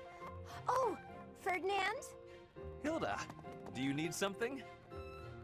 I just have a tiny favor to ask. I apologize, but I must graciously decline. You didn't even let me say what it was. I can proffer a guess. Instead of relying on others, why not try doing something on your own?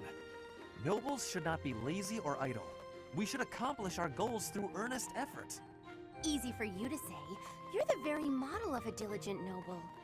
Always contemplating the noblest course of action, never stopping to take a break. Your chore today was repairing the weapons, right? There are so many weapons here, and yet you're already done. That's pretty impressive. It was nothing. Anyone could have done the same. I don't think so. I certainly couldn't. I do not believe that to be true. Look at me. I'm supposed to be organizing these library supplies, but I have no idea where to start. What could be difficult about such a task? You simply line them up and count them. There are too many. Well, maybe it doesn't seem difficult to you, but that's just because you're so clever. Granted, there might be some creative approaches to completing the task. Oh? Please, enlighten me.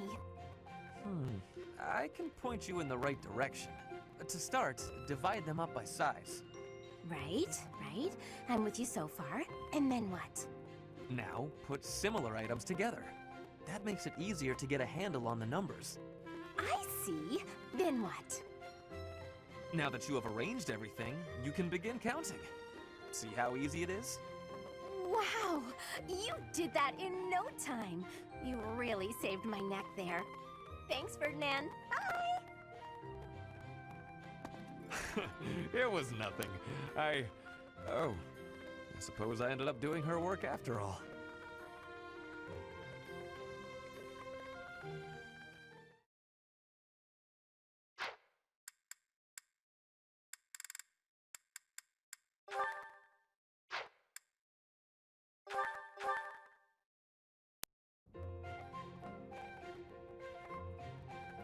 Oh, Mercedes. This is unexpected. Hello, Ferdinand. Did you come to pray? I did. I quite like the atmosphere in the cathedral. It is holy and solemn. Perfectly suited to a noble, wouldn't you say? I guess so. You guess so? I think the matter is rather clear-cut. It is incumbent upon nobles that we pray regularly to the goddess. The piety of the nobles is a model for commoners. It teaches them the value of devotion. Absolutely. I know exactly what you mean. I couldn't agree more. These days, many nobles scarcely, if ever, pray. Look around. You and I are alone in this cathedral. It is really quite a shame. Well, I don't really know that I count as a noble anyway. I am afraid the nobility seems to be losing its way. When you pray, you are usually alone, right? Yes, you're right. I usually am. Precisely. Where are the others? Of course you cannot force people to worship. That is out of the question. Nobles must determine for themselves what they will believe and how they will pray. A religion foisted on you without your say is not much of a religion at all. Do you not agree? Yes, I definitely agree. Definitely agree. On the other hand, we cannot stand idly by while... It was great talking to you, but I'm getting pretty sleepy. I'm gonna head off to bed. Good night. All in all, one has to conclude. Mercedes, where did she go? I must have inspired her to go out and revive the faith. Perhaps I should do the same. I cannot let her show me up.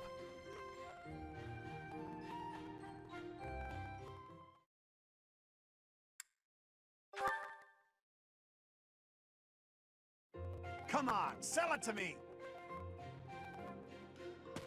Huh? What's going on here? Hey, stop that! Can Can't you see he's not interested? We're just talking business here. Now move it along. Oh, I just thought it looked a little... Actually, now I'm curious. What kind of business are you conducting? I've been told I have a keen eye for appraisal. Just trying to buy a sword. I told him to name his price, but he won't give it up. Any price? You must be able to afford anything your heart desires. But did you consider that he might have a good reason not to sell it? Maybe it's a family heirloom, or simply his favorite sword. No one asked for your appraisal. Now move it! Or are you looking for trouble? That is quite enough. You would dare threaten a woman? I will not permit such ungentlemanly conduct. Oh, hello, Ferdinand. Do you have an opinion on all this? Behind me, milady. I will protect you. Who are you? You looking for trouble too? Keep your distance, gutless knave. I just cleaned my sword, and if I maim you, I will have to clean it again. Neither of us wants that, so I suggest you leave at once. Ah, forget it. You're not worth my time. Ah, thank you so much. You saved me there. Well, that is taken care of. Are you hurt, Mercedes? Hurt? No, I'm fine. We were only talking. Ah, I am glad. I do not abide uncouth behavior. Stopping it is my duty as a noble.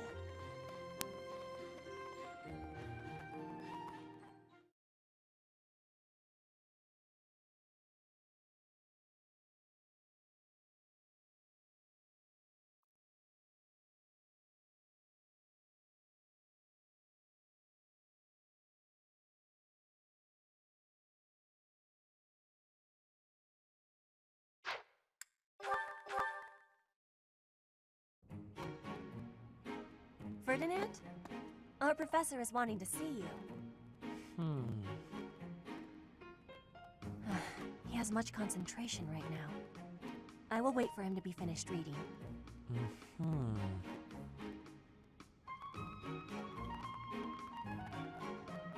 Diplomacy has an effect upon weapons development. Yes, that makes sense. Oh, Petra! How long have you been there? A short time. You were devoting all of your attention to that book. Forgive me, I was fully absorbed in my reading. I see you have been reading as well. Anything interesting? I am studying the history of Fódlan. A history book? What a keen student you are.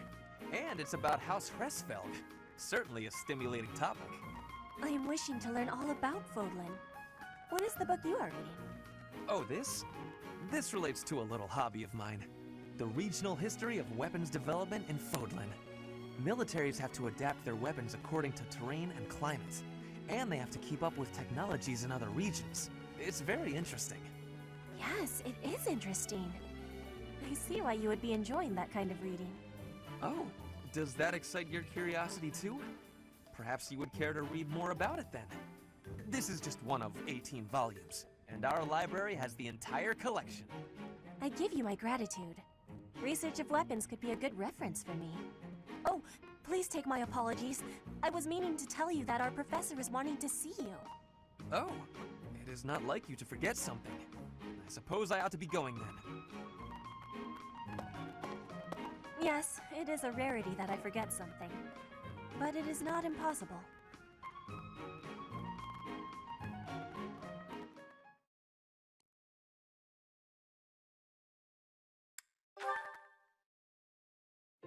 Taking care of some weapon maintenance, Petra? You seem completely absorbed. Yes, taking care of the weapons has great importance. I cannot argue with that. That weapon there, is it from Brigid? No, it is a weapon of Dagda. But the people of Brigid used them often. Fascinating. I have read about the weapons of Dagda, but this is my first time seeing one in person. Lots of weapons and fighting techniques came from Dagda to Brigid. Ah, so Dagda to the west had a big influence on the Brigid archipelago. I am fascinated by foreign fighting techniques. Would you consider teaching me sometime? I will. but it is difficult to explain fighting with words. We can try sparring, maybe? Yes, a practical demonstration. I would be quite grateful. Let's have our beginning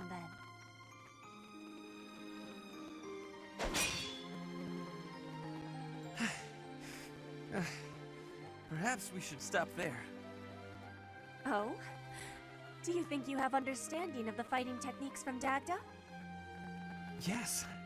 Now that I have experienced it firsthand. I used to look down on foreign fighting styles, but I was clearly remiss. The footwork, the nimble way you shift your weight is extraordinary. I will have to remember those moves for the next time I am in battle. Clearly, you have honed your skills through practice. Your fist felt as sharp as a spear. Bridget is stuck in between Dagda and Fódlan. It is of much importance to hone our fighting techniques. I am of the royal family, but I am a warrior before that. I must fight to live and to protect my home. When the alliances of Bridget and Dagda encroached on the Empire, they were always driven back. But perhaps the Empire's victory was due to geographic advantage or divine intervention, rather than military superiority. Having met you, that is what I think. I cannot help but feel a little disgraced. I held foreign fighting styles in such low regard without ever seeing them for myself. When I came to Fódlan, I felt disgraced for many things that I learned. But there is no disgrace in losing ignorance. We need to be learning and growing with each other, always. Yes, by working together we can make progress. And both sides need to look ahead to the future.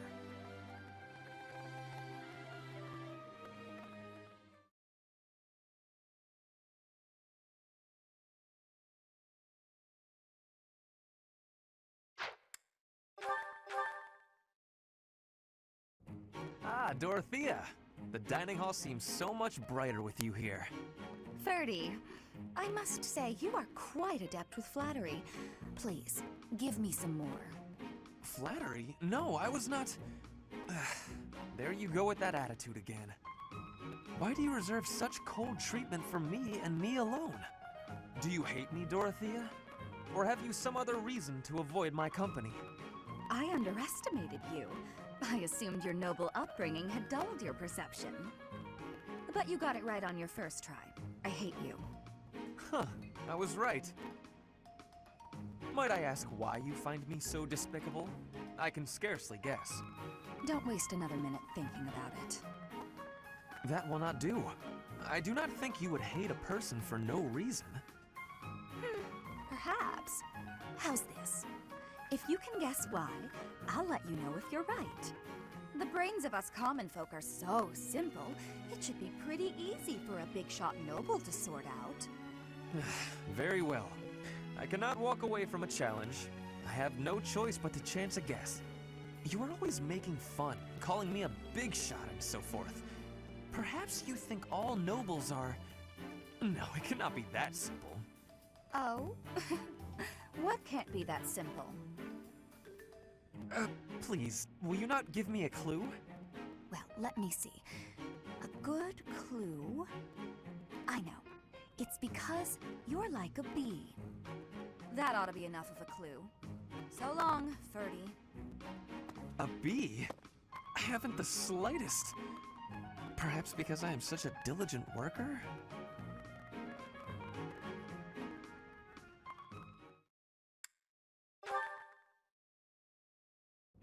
Ah, you have arrived at just the right time. Care for one of these handmade treats? My goodness, Ferdy. When did you become such a talented confectioner? Oh, Dorothea, I am hardly an expert. Nevertheless, you have managed to make some tasty-looking treats. Well, it is the first time I have tried my hand at it. Honestly, there were several unsuccessful attempts preceding this batch. I made these pastries to solve that riddle you gave me. The reason you despise me. Oh? You said I was like a bee. The bee is a dutiful worker, just as I am. But the bee inherits a capacious home, with a wealth of honey. Similarly, I inherited my fortune. I did not receive it as a reward for my labor. I surmised that perhaps you'd feel differently about me if I earned something all on my own. That was my plan. to emulate your transformation from desperate pauper to successful songstress. All on your own? Did you renounce your nobility? Give away your riches? No, I made these. I obtained all the ingredients on my own, without anyone's help. You mean, you got the sugar and the flour? Yes. To earn the flour, I worked in the fields. To earn the sugar, I carried a merchant's wares. Who did the cooking? You? Naturally. I took on some extra chores in exchange for use of the kitchen at night. I have to admit, that's impressive. Hey, it looks like you had a bit of an accident. Is your hand okay? I burned myself a little while I was baking. Nothing to worry about. Nonsense. That burn will scar you now. Come on, let's get you to the infirmary. Wait, Dorothea! You have yet to try my treats. You should be fine now, Ferdy. Big shot nobles have to treat their bodies with care just like the rest of us. There you go again. Noble this, noble that. Though you did say it with less disdain than usual. Nothing gets past you. As it were, I may have reconsidered you a little. You have reconsidered me? Finally! Just as I had hoped, we are becoming friends. Now then, I propose that we... I only said I reconsidered a little. And you still haven't figured out why I said you're like a bee. Which is funny, because you look like a bee right now. Bye! So, I am still a bee. A completely mystified bee.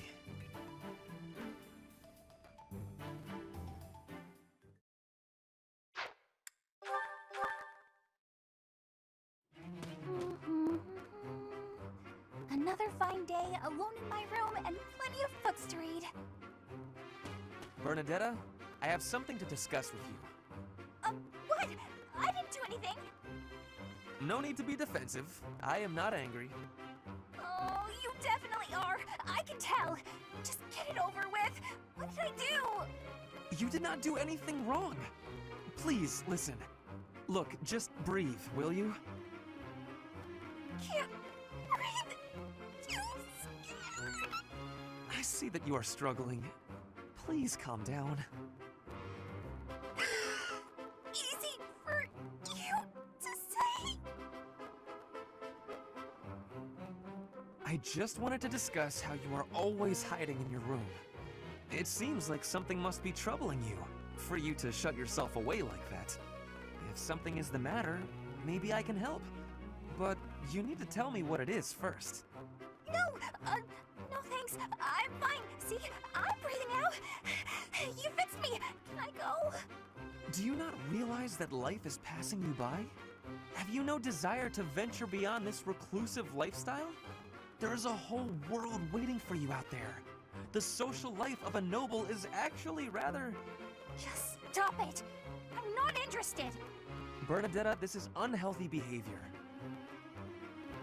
I beg you to take my hand. Otherwise, I will have to pick you up and carry you, and neither of us will...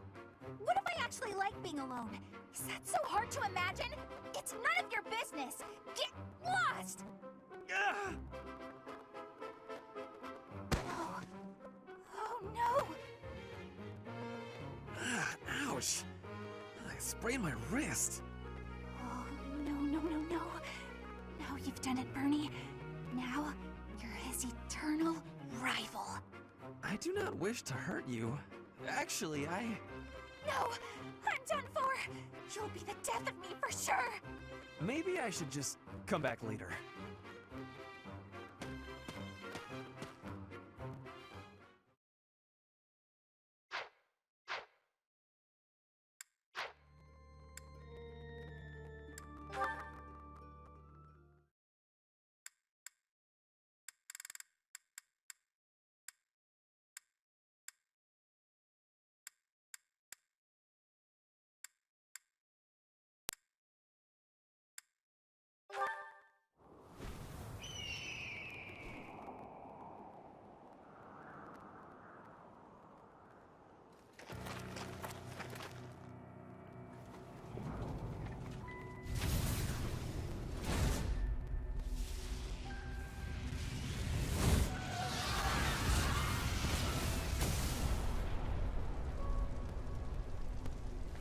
Know that I will tear your heads from your shoulders.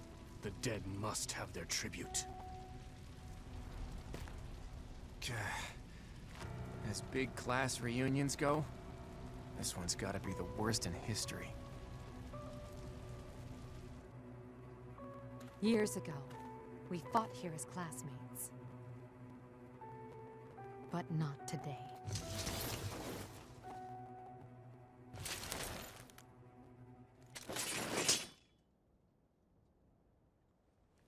Kill every last one of them!